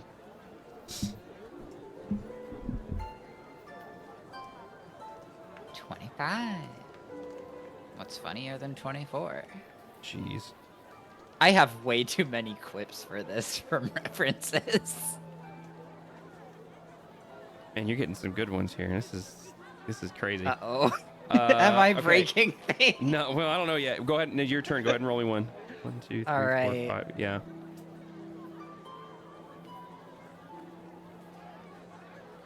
Nine. 9. Okay. Interesting. Okay. Well, that's the price of the rope done. That's word. This is just Yeah, 6 more because This you thing- counted 1. Yeah, we've got 1, 2, 3, 4, 5. So we've got. This is crazy. Yeah. Okay. This might break the game. I don't know. We'll see. I thought this would be fun, and now I'm questioning everything. Listen, I didn't get a deck of many things, okay? No, that's true. This is not a deck of many things. Tyre up, you're up. 36. Okay. Have a ladder. Yeah. How do you know that? Oh, you know the sheet? Because I have the I have the item pulled up. Because I'm curious. Yeah. Okay. All right. So I'll just tell you so far. So far, you have a pit. That was one I rolled, which is basically a 10-foot cube side pit, or a cube 10 feet on a side, which you can place on the ground within 10 feet of you. You have 2 wooden ladders. You have a spell scroll at first level. You have 10 gems worth 100 GP. You have a silver coffer worth 500, and you get to go again. So this makes 7. So wait, you said a pit. Is that like Yes. Looney Tunes? yes, Yes. Round. this is you take the patch, you set it on the ground, and the patch becomes a pit. Okay, Oh, I need that's another. great. I need the next D100. I don't care who rolls it. Kyria was next in line, unless Kyria does not want to participate. Oh, there goes Rigsy. Okay, so that's 93. Jeez. Okay. Oh my gosh, this is cool. You guys are gonna destroy so many encounters with this thing. I can already tell. Okay. Rhea has the just next one. developed such a fun item. 54. And they're all Okay. different so far. I love it. Well, you have 2 duplicates so far. All right. Next up is I think Monhold. Wait, 2 duplicates? Oh, Yep. they probably Yeah, because are it's like similarities. yeah, there's okay. it's a range for most of these. 98. Oh my gosh, what? Okay, that's weird. I'm worried. All right, so that's so that was 1, 2, 3, 4, 5, 6, 7, 8, 9. Okay, 2 more. I'll be the final. Yeah, so like 10. I thought so then one. No. I thought counted, one I was counted the- mine. I counted mine. 69. Nice. Oh my gosh, what? Okay, and then the final one will be tie rope.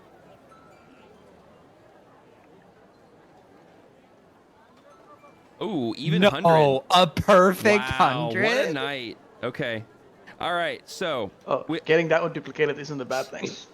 Do I need to know these and list them, or will they be provided on my sheet? I'm going to put them on the sheet, but I'm going to tell you right now. So, in addition to the patches that already exist on the robe, which is so. Oh, geez, that's what I wanted to do. Okay, the standard patches are looking like they're listed on the They are listed. robes. Yes, they are listed in the sheet. Give me a second here, and I will. Yeah. So basically, it has 2 dagger patches, 2 bullseye lanterns filled and lit patches, 2 steel mirror patches, 2 10-foot pole patches, 2 hempen rope patches, 50 feet long, and 2 sack patches. In addition to that, you have 2 pit patches, 2 wooden ladder patches, a scroll patch, a gem patch that produces 10 gems worth 100 gold pieces, a silver coffer patch, which is worth 500 gold pieces, a window patch, a portable ram, 2 portable ram patches, and a rowboat patch. Hey, You heard me. I did not stutter. portable 2. ram. 2 because someone rolled a 98 and then someone rolled 100. Okay, this is gonna be fun. Yeah. You got 2 skeleton keys. Yeah, that happened. Skeleton keys. It's basically Basil in a tool form. There's also a window and a pit. So I'm scared of what this is going to do. Anyways, they're only 10 consumables. foot by They're not 10 reusables, foot. so it's yeah, fine. correct. All of these are consumables. Once you use a patch, it's gone. So that's like you have doubles of the base things, and you have a few doubles because you guys rolled a couple duplicates. But aside from that, they are one and done. Okay, so in these effects or anything, I did not take a list. Are you going to provide me the list, or is okay. I will after session. I'll add it to that specific item in your sheet to make it easy. I have them written down right here because I haven't been taking handwritten notes while doing this. I've been typing them, and then Riggs the other day we're talking. He's like, "I can take handwritten notes with one hand," and I'm like, "Why have I not been using paper and pencil?" So yeah. All right. Yeah, it's this newfangled technology. Exactly. Paper. So now that we have done all of that in that wildness, Synthra returns back to the back of the tent. You leave. Do you make your way back to the gate? Do you go anywhere else? Rhea, now, right here, will take her items and head back to the rest of the party where she know that they kind of just were left. At least Talena stayed to sit and do her thing. Yes. By the time you get How back, would it's not a long walk. Oh, go ahead. How would I set up for the attunement? Attunement is you just need an hour of uninterrupted time to spend with the item to focus on it and attune to the item. So would that need to be... Okay, I see it's the gear icon, so I would just have to wait for an hour's time Correct. before I can do that. It's Awesome. essentially a short rest, yeah. This is going to be so helpful when I come into a wizard duel. Yeah. Okay, so, and yeah, basically, if you look at the brooch, once you're tuned to it, it's pretty cool. So it was the brooch, the robe, and then I'm going to have my dress once I which will acquire literally that. just be, it'll basically just be a clothing plus 2, essentially is what it'll end up being. When we get it. All right, so with that, we're going to take a quick break. I'm going to go fill up my water and go say hi to my wife since she's been gone all day. And then we'll pick this back up here. I think what we'll probably end up doing is... We do. What we'll probably end up doing is moving forward because just... I understand we're down 2 players and it sucks, but at the same time, we've been moving really slow for the last numerous sessions. I can tell people want to move faster, and I'm with you guys. I want to keep the story moving. So we will trudge forward and do our best. So when we get back, we'll go ahead and do that. But I'm going to go fill my water and say hi to my wife, so we'll be back in a minute. While we're waiting, does anybody have information for Draconian threads in their notes so I can add it to my own notes?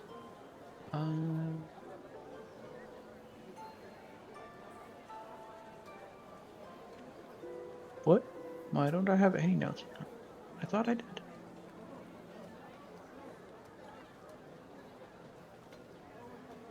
Then library. Nope.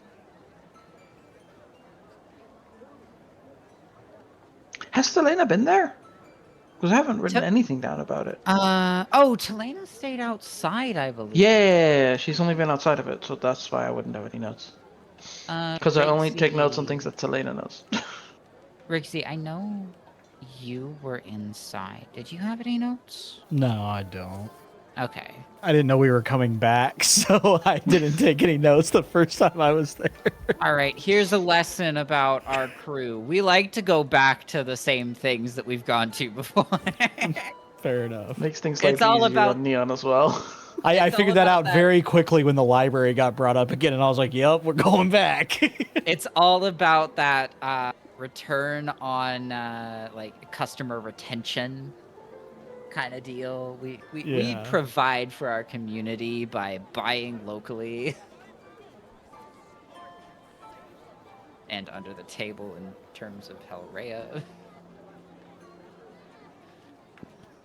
But how does I'll have to ask how Synthra is spelled, but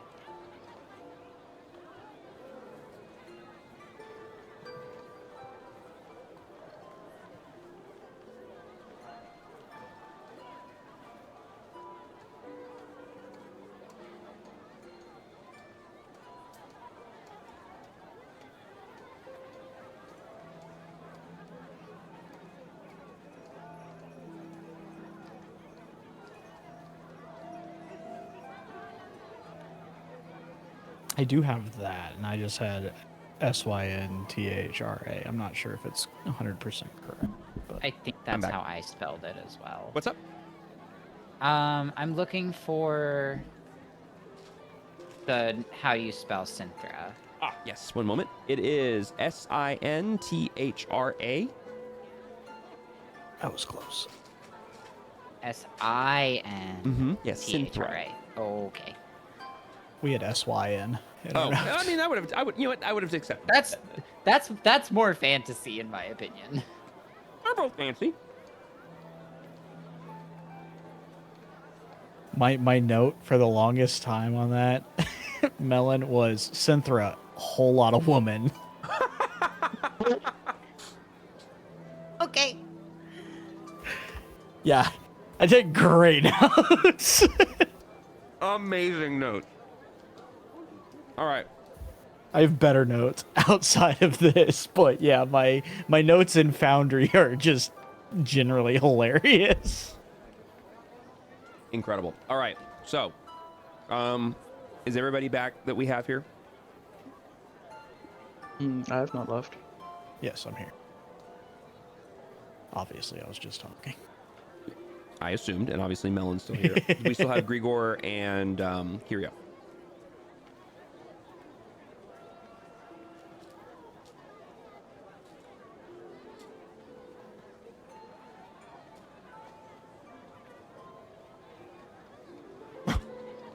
Thanks, Jesse. And then Monhold, are you still here, bud? Yup. Beautiful. All right, let's rock and roll. So,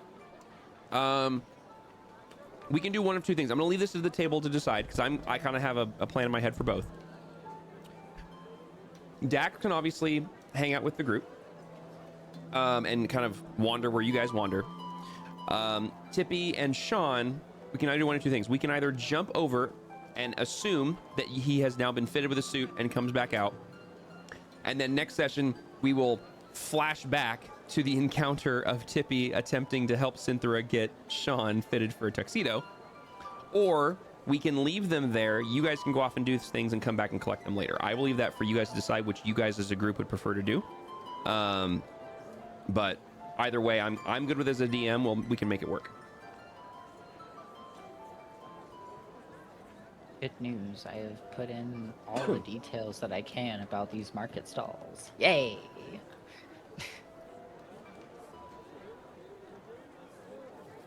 Well, kind of up to you, Jesse. You can do a lot of stuff, but yeah. Yeah, I would say try to keep the group together. Just it makes it easier for Yeah, next session as well that's- that we're all together. I figured I just wanted to check.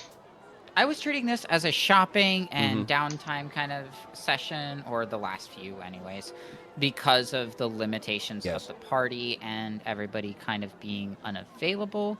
Agreed, but I'm sure That that, can only go on for so long. Shadow, I'm sure Yeah. that Shadow was just exhausted. I think they were dealing with something that took way longer than expected. So And Fox had, other things Yes, obviously. that So- occurred. I'm not going into it. Yep. What we'll do then is, in this case, Tippy and Sean, after Hellraya, rejoins the group. I would say the amount of time it takes you to attune to your brooch, Tippy and Sean, roll up. Okay, so I will just sit there and attune to the so- nice little item that Yep. I acquired. And Sean is wearing a beautiful, well-tailored and fitted tuxedo. It is traditional black with a very poofy white ascot coming out of the center with the kind of frill on it. He has the frill around the wrists that you would see in sort of these older vintage style tuxedos and suits from way, way back in the day. He is wearing nice loafers that match the suit. I mean, it is a beautiful outfit, and it from top to bottom fits him perfectly. And he's just with Tippy standing on his shoulder, looking very Looking proud. sharp, Sean. He just doesn't say or do anything. He just, I know. I'm just like, yeah. I can't believe we're doing this, but yeah, we're doing it. Nobody objected. Nobody. That's honestly like you could just sum up so many D&D decisions with, well, no one stopped us. Like, Listen, I'm pretty sure the majority of us in this session are yes and kind of players. yeah, pretty much. Because the GMs keep telling us to try it and see what happens. What do you think we're gonna do? Exactly. Yeah, I hadn't stopped you yet. Until the GM sets up the giant invisible wall that says, go the other way. As soon as We you kinda replace just the do you our can certainly stuff. try with you better not try, then I'll stop trying. Noted. I'll keep that logged away. Mixed with, I actually have put that invisible wall up a few times, and you guys went, nope, went right through it. Wait, That invisible What? wall happened. It was months ago. It's been a long time since Oh. this has At happened. that point, you gotta make it visible. When was that Mhm. one? Like, what was that one? Say again. What was that invisible wall? if I It can ask? was something to do with Dr. Arkwright. And I was like, go this way. And you're like, we're going to go this way. I forgot what it was. But anyways, now you guys are back together as a group. What would you guys like to do? You're all standing here. It's about, at this point, it's probably getting to about 2 o'clock in the afternoon. Give or take. have we? I'm assuming since the attunement happened, we have done a short rest. Mm-hmm. Yep.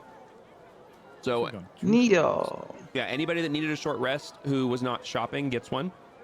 Technically speaking, you could take 2 if you were at Dax or actually Dax and Selena technically get 2. I don't need to. Yeah. I do, however, plan to give people 9 temporary hit points. Okay. So we're spending more than 10 minutes, so I can Wait. do 2 speeches. Is that an additional 9 temporary, or No. no it replaces replaces? it. Replaces. Yep. So anyone Okay. who lost it got it back. So what we'll do to make that easier, I'm going to bring you guys back to the city map so you can select the tokens and do that. Thank you. Yep. 1, 2, 3, 4. Not you. You're not going to give Sean 5, 9 6. temporary hit points? No, well, they're not here. They're in Uh, the place. can he even? Hi. Yes. You can give it to zombies / undead. It's not healing. It's just creature. Interesting. So I need to choose up to 6 friendlies, and they can gain it. Who still has them? I still have I- my have 2 points. I should not have used my magical cunning because I did not realize that Yeah, my Kyria is down to 2 temp HP. Dax still has all 9. Pipwick still has all 9. Sean has none. Sean and Tippy aren't here. Tippy, yeah. Well, it depends on when you do this, but yes. Hellraya has all 9. You have none, and Scorch has 9 still. Oh, and I Grigor am- has. And I don't none. have any. Yeah, Grigor lost his. Okay, so I can do up to 6. So Sorry, I guess Grigor, you we'll weren't do in my it. little line here, and so I was like, wait, back up.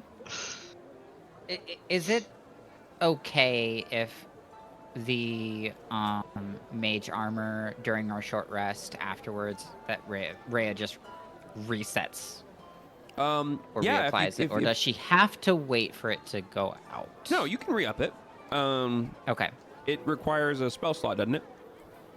No, that one is the. Oh, it's yeah. You have it as a cantrip. Yeah, that's the. Boy, that's What is it? that's a really wait. Hold on. What's your I'm dex, trying to what's check your, where it's at. Hold on. What's your dex Temporary. modifier? Okay. Dex modifier is +3. So so it increases your AC by 1. Okay. No, it increases by 2. No, it Nope. increases by It's 13 It plus it's automatic. 13 plus your dex modifier. 13 plus 3 is 16. You touch a willing creature who isn't wearing armor until the spell ends. The target base AC becomes 13 plus its dex modifier. So you have a 15 AC now. This will increase it to 16. But I've had mage armor on. What? Wait. Oh. Wait a minute. Hold on. Remember, I think it's part of the curse that I take a minus to my AC. You do. You take. Yep. That's Minus exactly. Yep. 1. Yeah. That's you take, yep, why. Yep. Okay. I didn't realize it wasn't. I didn't realize it was still active. Because so I thought your base was 15. Your base is 13. You get +3 from the dexterity bonus with the mage armor, but a minus from the warlock item. So yeah, 15. Sorry. Also, Yeah. I think by default it's 8 plus your proficiency plus your dex. Oh boy, I have no idea. No, it isn't. I think you It's just have a just 8 base plus 10 dex. AC, Yeah, it's 10 and then plus it's dex. plus. Well, it's plus whatever. It's plus something depending on your class. No, it's always plus dex. Is it? AC is always dex. Yeah. AC is 10 plus dex. In this case, I have a 9 AC due to circumstance, and Yes. that being +3 gives me a 12, plus the other 3 gives me 15. Okay. For the re-upping, do you want me to You're good. It's like, a cantrip. turn so- it off? No, and you're good. Turn it on. Nope. We just Okay, say that you I'm- do it, and it just I re-ups just. it. Okay. Well, Yeah. it's got a timer, so I'll go ahead and just. I don't think the timer actually like. I don't think It it, doesn't actually. tick unless you're in combat. Yeah. If you want to re-up it though, you can. There you go. There we go. Yep. I'm just gonna re-up it since it counts as Okay. cantrip. Sounds good. So with that, you guys have now gotten some temp HP from Talina's inspiring leader. Mage armor has been recast on Helrea. Sean is looking fly in his beautiful tuxedo. What would you guys like to do? The time that I've been at the gate, I've been jacking around with that book that won't open. I'm like holding it up to the sun and like looking at the symbols and Mm-hmm. just wanted the people that were around me to know that I've been screwing around with this thing for a few Would minutes. I have any knowledge about books that might be cursed to not open or require some sort of, I don't know, magic incantation to Roll open? me an Arcana check or a History check. Your call. Just tell me which one you're rolling. Yes. Wow, They're that's both a plus no, one. no, no, that So was that. Arcana is. That was not a singular answer.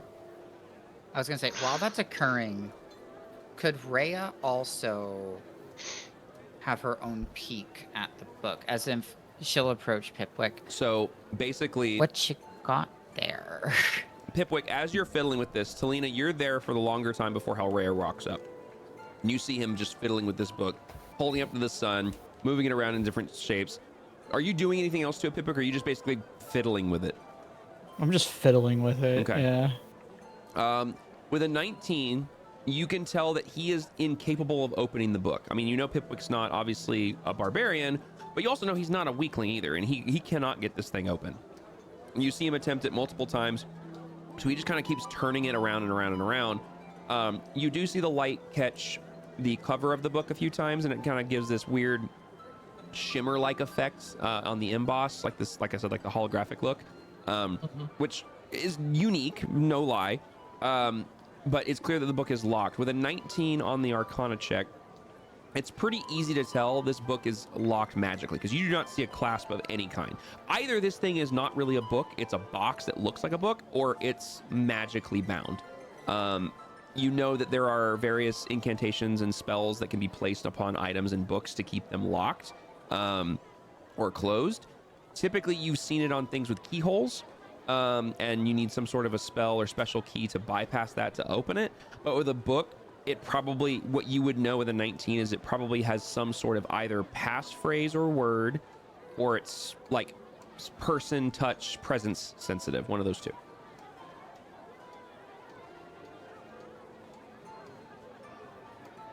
Hey, Pipik, have you tried asking the book to open? Open. You just say open to the book. Yeah. Yeah, it doesn't open. Please.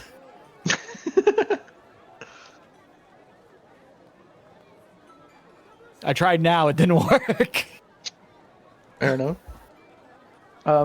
You said there were glyphs on the ring, right? Yeah, like runes and symbols and stuff. Yeah. Do they look in any way familiar? Like, is the alphabet familiar to me? That one you need a history check on. I was just hoping it would either be Elvish or Common Alphabet, but I'll do the alpha history thing. See.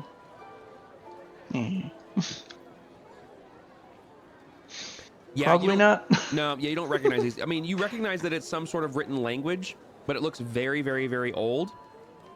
Several hundred, if not maybe thousands of years, potentially.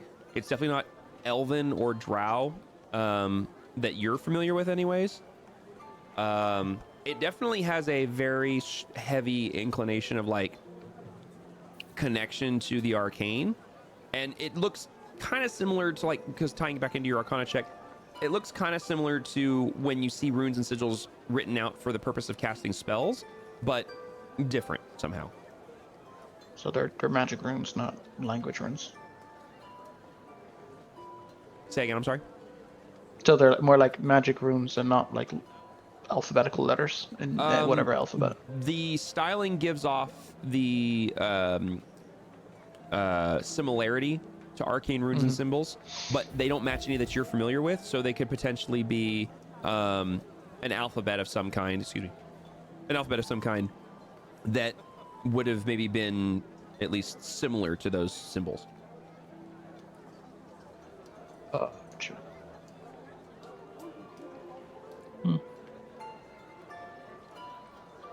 She's just gonna mull that over quietly while regaling the story to do the campaign point thing. Yeah. Also, Melon's stream image. Oh, yes, thank you. Oh, wait. I need to re-add that one. 1 second. Placeholder image.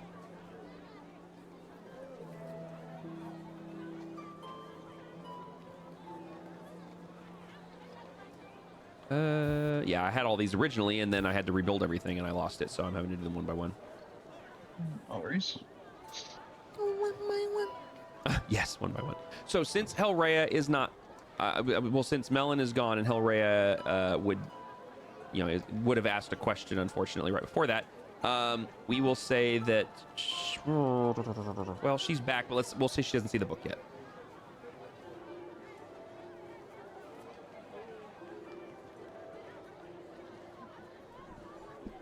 I'll just look at Talina, and I need to take this to the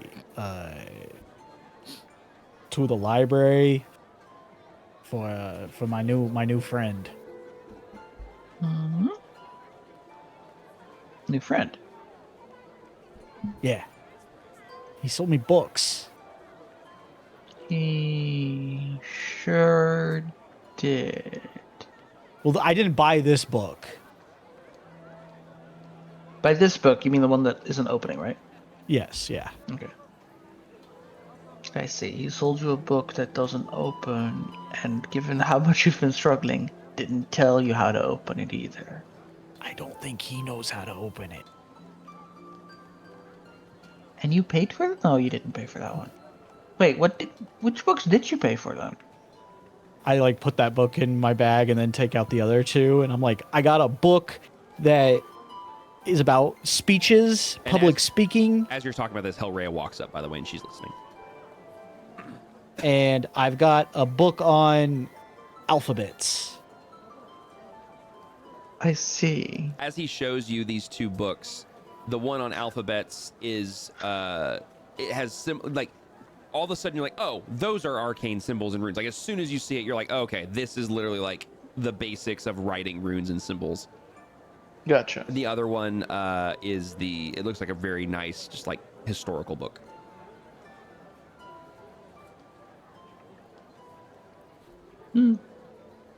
Interesting. Well, Oh, have oh fun yeah, with you weren't those. around. I know how to read now. Oh, no, I was around. You were reading the entire time we were walking here. Oh, you heard that? Impressive, right?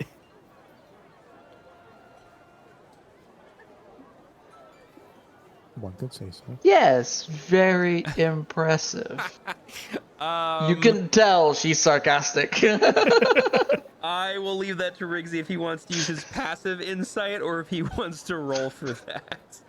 Hold on, there is something that I need to confirm in my story because I think I wrote something very specific about sarcasm. Oh, did you?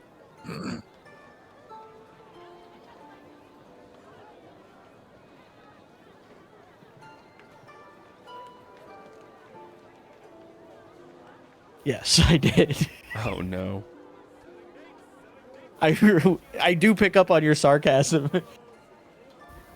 Do you take me as an idiot?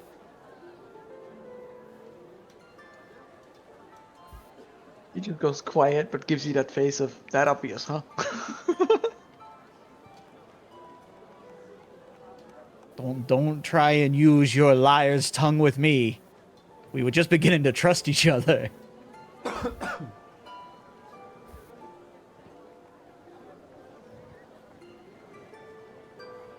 I starts across the group in hopes that somebody saves her from this moment. Hilrea gives you a look of like, you're on your own with that one. Dax doesn't even make eye contact.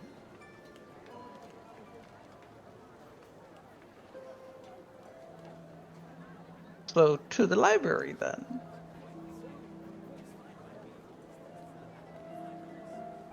I don't hear objections, people. Anyone? No, yeah, we can go there. I need to find more books. Library. Okay, so you guys are headed to the library in the University Row? Yeah. Okay. So with Grigor's help, before he even clicks the button on his sheet, because I know he's like ready to push that button of the city secrets feat, you guys are able to actually rather quickly navigate from the Central Market to the University Row. It's an almost straight shot through the residential district. What? Told Grigor to do it anyway. Oh, yeah, it's a pretty straight shot from the Central Market through the residential district to get to University Row. You're, with Grigor's help, able to make it in about just a little under an hour of walking to get from there to there. It is. I will. Oh, go I ahead. will tell Fox that I did this when the next session. But while we're walking, I'm just gonna look up at Fox riding on Sean and, Hey, do you think you can give me one of those sometime? This keeping up with him sucks. She just looks at you, kind of tilts her head to the side, and in your head you hear another dead one. Just a lift. And all you see is she just smiles. She just this grin appears on her face, and she doesn't respond after that. The funny part is, Tippy could totally ride on Telena's shoulder still and give Sean to... There's a lot that could be Pickwick, happening right but- now. Yeah. Yeah. Yeah. I was You about to know. say I could ride on your shoulders. We are the same weight between the two. Are you? What does Pipwick weigh? I weigh 47 pounds. Oh. Bro, I've picked up groceries that weigh heavier than that. Yeah. I am 3 feet tall. Yeah. And a street urchin. I'm also I'm gonna be honest, there's a tiny part of me that's sad that Pipwick didn't meet Ninders yet. I was really hoping that would happen. It'll happen at some point. Okay, so it literally takes you, I would say, about 45 minutes with Grigor's very astute assistance to he's an easy bicep curl. That's a great way to put it. To move you through the city, and you get to the University Row. And being that it was less than an hour, it's not even 3 o'clock yet. By the time you reach the row, and we can go ahead and turn off the market.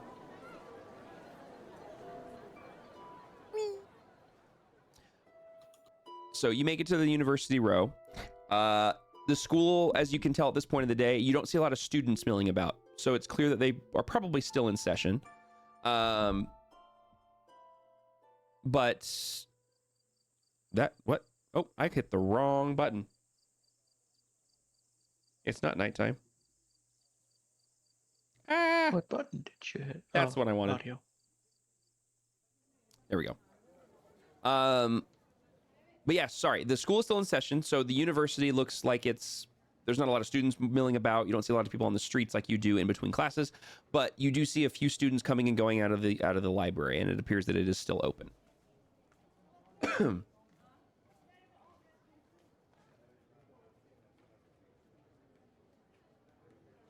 I just start walking up and start taking the book out of my bag. Excuse me. Sorry. Okay. So you walk into the main hall like you did before. Give me 1 second here. Okay. You step into the main hall of the Grand Library of the University Arcanum, which you guys have visited before. And as you enter into the foyer, that large oaken desk at the front is still there.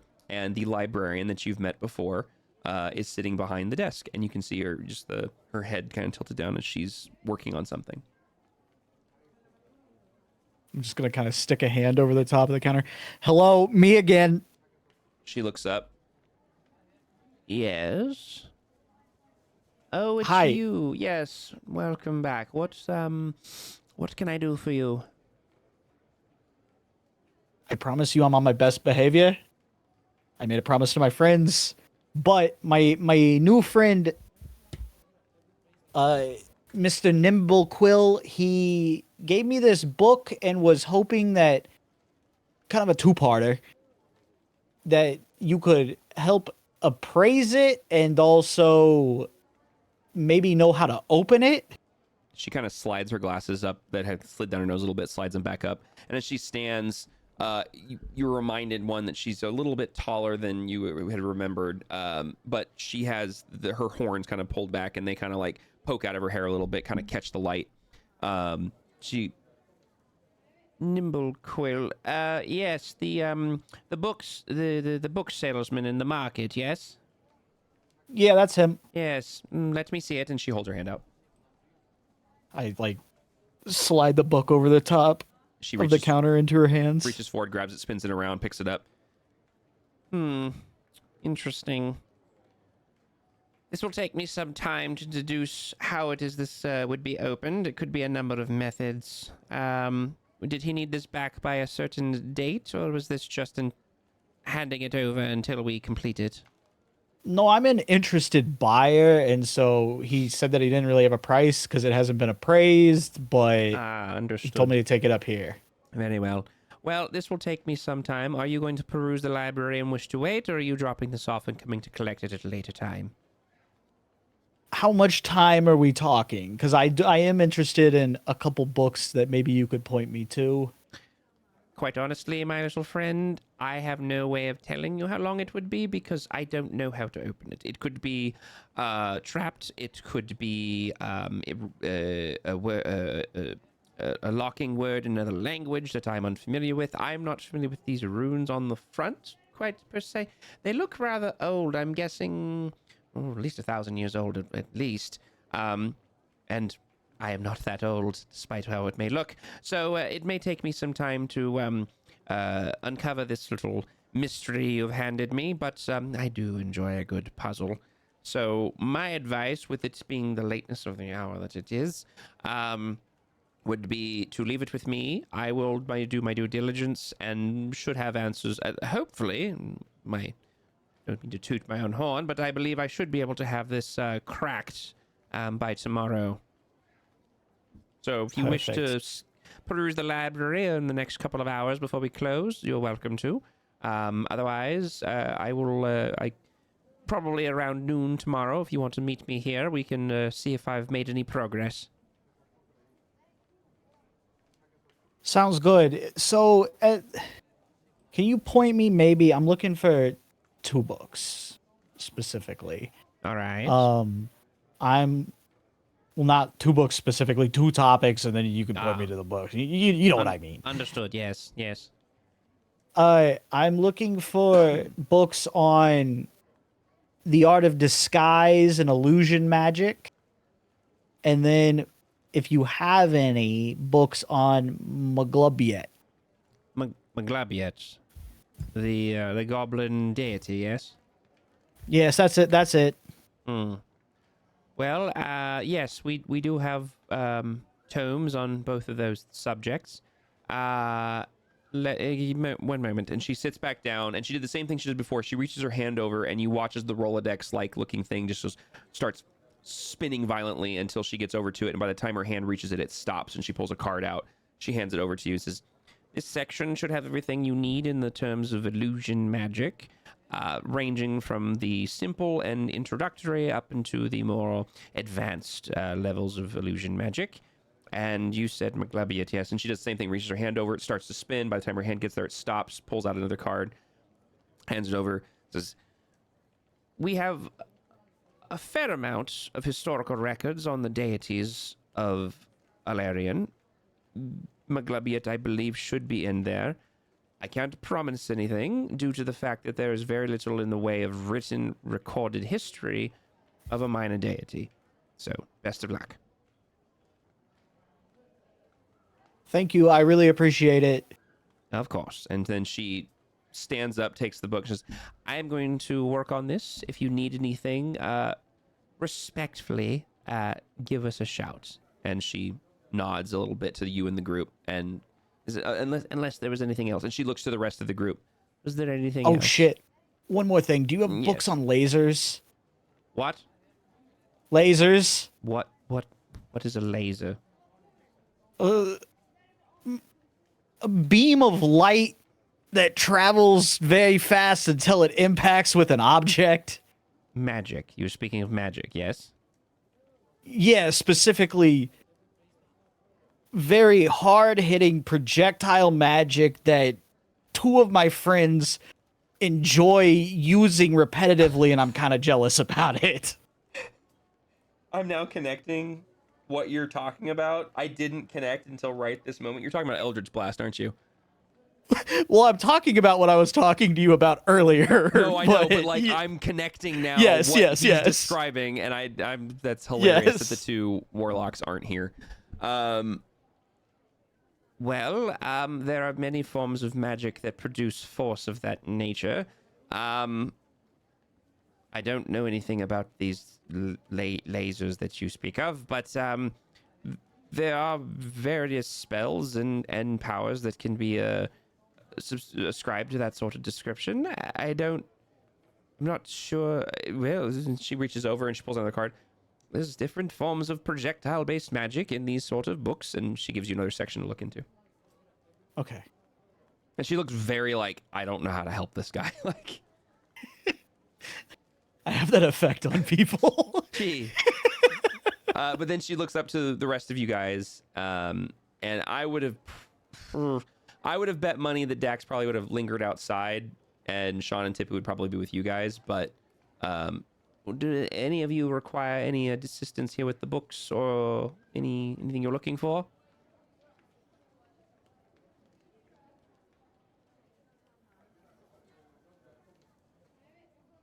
Kalena wouldn't even acknowledge. Okay. I'll take the stunted silences and no. Best of luck, my little friend. And she walks off.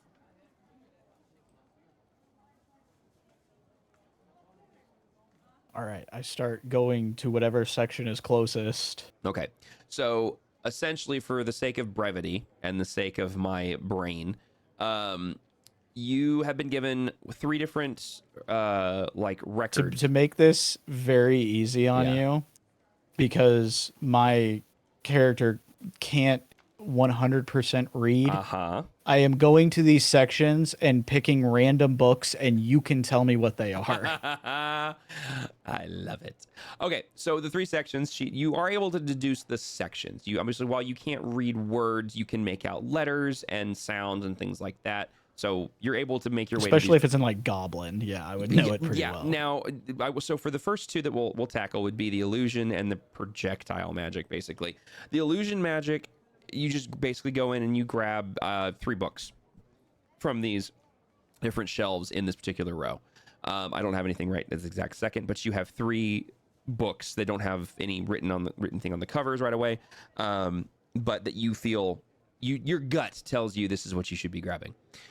You go to the projectile magic section, which isn't necessarily a section. It's more of like it's this school. I believe it's evocation, and it's a whole section. Like everything's broken out by schools of magic. So you go to the evocation section, and you just grab 3 random books from the evocation section, and you're carrying these stack of books around. Do you set them down before you go look for the Maglubia stuff, or are you just carrying a stack of books everywhere you go? No, I'm just carrying them around. I figured. I was just checking.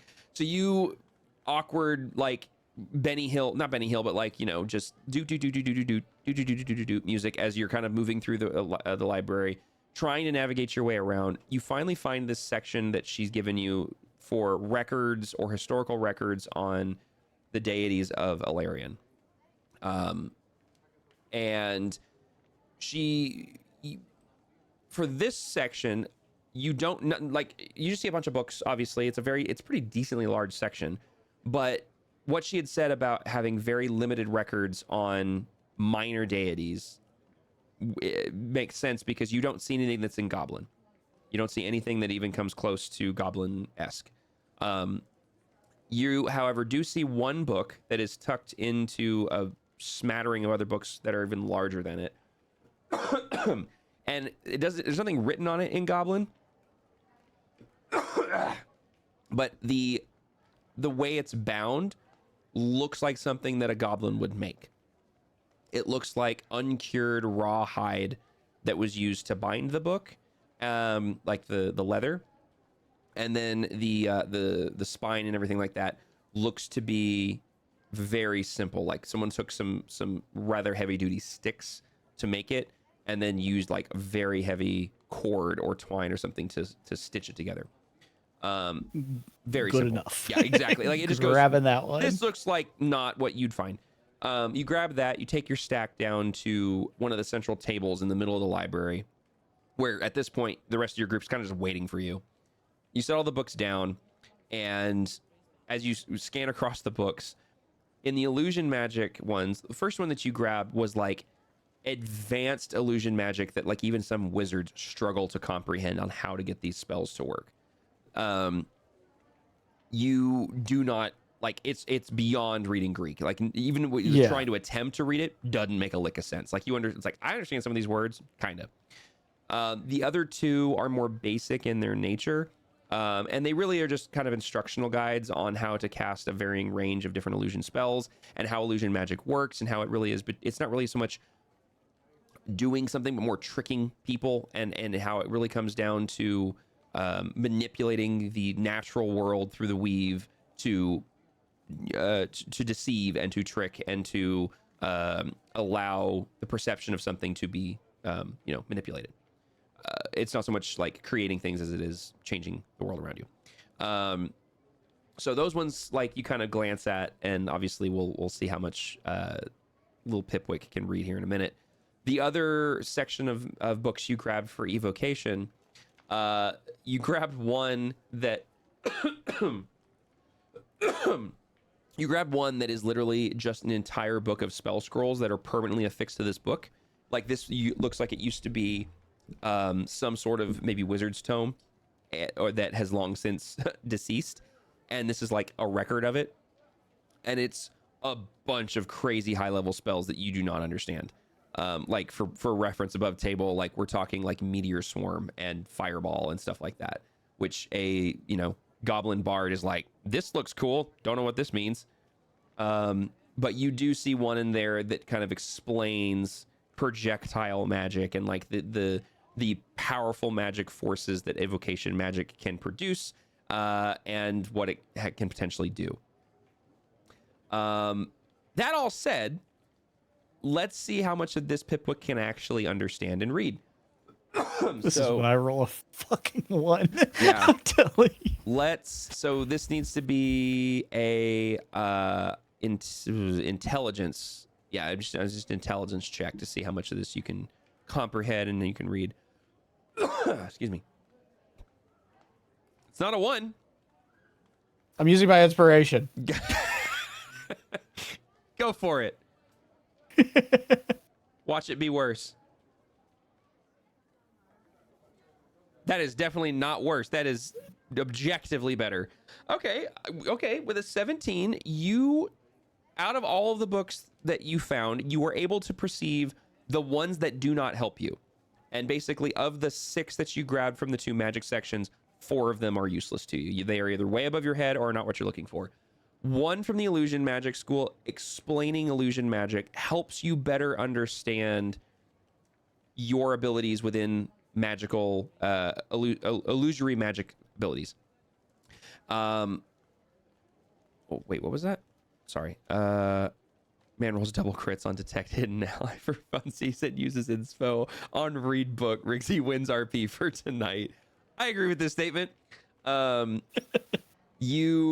the one illusion magic book isn't so much here's a how-to guide. It's more of a breaking down the principles and concepts of illusion magic and its intention, how it works as far as manipulating people's perception of reality by tapping into the weave, and just essentially that. So you're not so much I'm creating a dragon, it's I am creating an image in people's minds by manipulating this world around me to give the illusion of a dragon that they perceive as real, essentially. And while that is kind of conceptually the same, Pipwick's understanding of it is changing to like, oh, okay, I didn't actually create that. I created like something that they perceived as that kind of deal, which enhances your understanding of it a little bit better. Like you feel a little more confident in illusion magic just based on like, oh, I never thought about it that way. I thought I was actually creating something and convincing people that's what it is, when in reality I'm creating something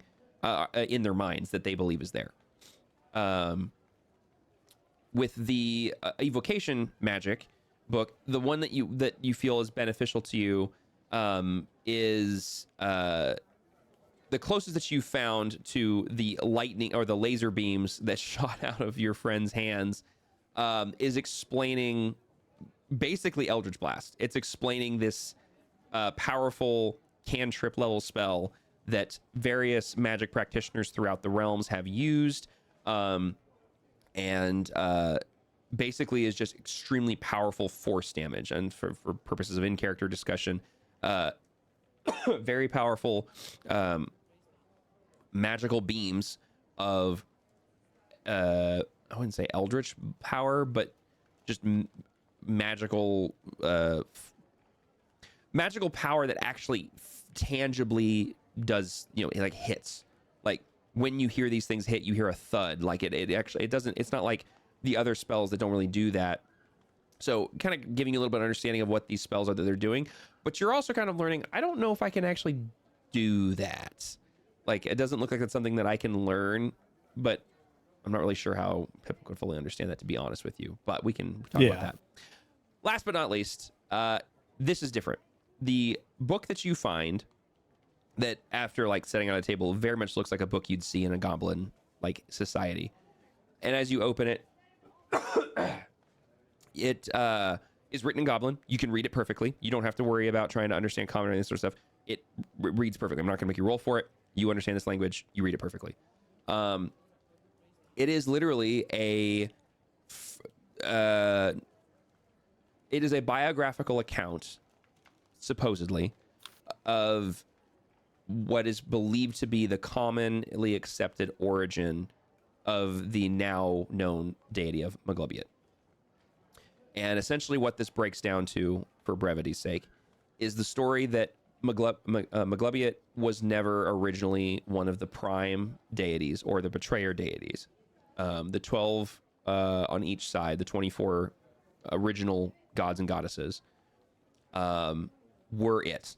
However, over the centuries, over the millennia since the 24 were created, and then obviously reigned over the various realms, other minor deities have popped up either through ascension or through various acts into what is perceived as gods and goddesses, but are not actually gods or goddesses by the definition. They are extremely powerful beings that have, for one reason or another, gotten to a point where they are perceived as gods. And what you learn about Maglubia is that he was a very powerful, very strong warlord goblin that grew and ascended to the rank of quote-unquote godhood. With that came a myriad of abilities and powers and things of that nature, one of which was cursing his enemies and cursing those that betrayed him. This is not obviously something that is a shock to young Pipwick, but obviously reading in writing that this deity does in fact have a history of doing these sort of things, or at least the folklore perception history that this is potentially what happened, would strike you as a little uncomfortable. However, as I said, this entire book is written kind of in the same way of like when a Native American tells you the story, like their tribe's historical account of creation and like how they tell stories, the same sort of flow and pattern and the same sort of understanding of this history, this mystical folklore, essentially, or belief system, but told through a lens less like a historical record and more like a story. And the entire book reads that way. The book kind of wraps up with that Maglubia is believed to still be, ascended, still believed to be the god of most goblins, that they believe that he is, their deity. They worship him for his prowess and his tenacity, his war-focused mentality, and that he blesses their hunts and he blesses their battles and their raging of conflict against not only other goblin tribes, and they always like, oh, we're gonna win this one because Maglubia's on our side today or whatever, but then also against other races, and especially when goblins go out on raiding parties against other species and races, they always will pray to him, hoping that he'll bless their excursion. So anyways, that's essentially the synopsis of this particular Maglubia book. How would I roll a check, like to see if the others that are around me's passive perception pick something up? From the book? No, like from from you? my reaction to reading it. I would say, so you're trying to physically hide like a physical reaction? Yeah, Okay. yeah. Then that would be either a stealth check if you're just trying to suppress and or hide something, or a performance check if you're trying to sort of like shrug off and like or downplay a facial reaction or a body reaction. It's kind of your call on how you do that. I assume you're going to go with performance. I'm going with stealth. Stealth, okay. Because I want this to be kind of noticeable. Okay. Well, with a 4 plus 2, so you have a 6. Basically, when you're reading some of this, describe your body and facial reactions that with a 6, I mean, frankly, everyone would see, because everyone's passive perception is high enough to be able to witness that. You'll notice as like his eyes kind of squint, and kind of like as an animal would do it when it gets upset. You watch as Pipwick's ears kind of fall down to the sides of his side, like further down the sides of his head. They're kind of like sagging down now.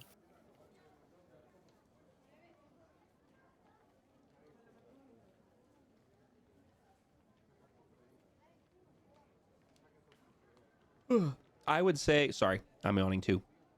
I would say that Tippy notices, but I will leave that for Fox to handle next session. I thought I saw. Yeah, never mind. I think this would be a good place to call the session. Actually, I think this would be a good place to pause it. Is Pipwick closing the book and having a pretty physical reaction to it, and then we'll see how everybody reacts to it next week.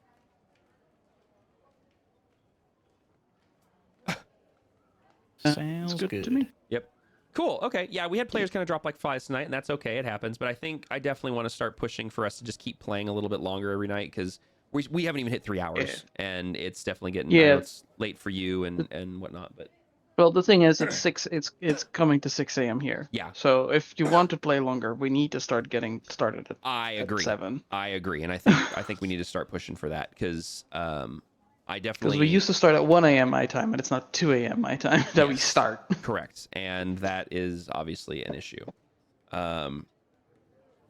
Okay, gotcha. Yeah, I mean, obviously, I don't want to play super long because I mean, obviously, I have work tomorrow too, and it's already a quarter to 11. I just want to make sure that no, you're good, Melon, you're good. But like, yeah, I think we'll try to keep things rolling for future sessions. But cool. All right, well, we will pick this up again next week. We're still planning to play. I don't have a reason not to. Yeah, cool. So we'll try to pick this up again next Thursday. And yeah, thanks everybody for playing. Thanks for those who were watching. And for those who hung out in the chat, appreciate you all. And we will see you guys next week. Good night, everybody.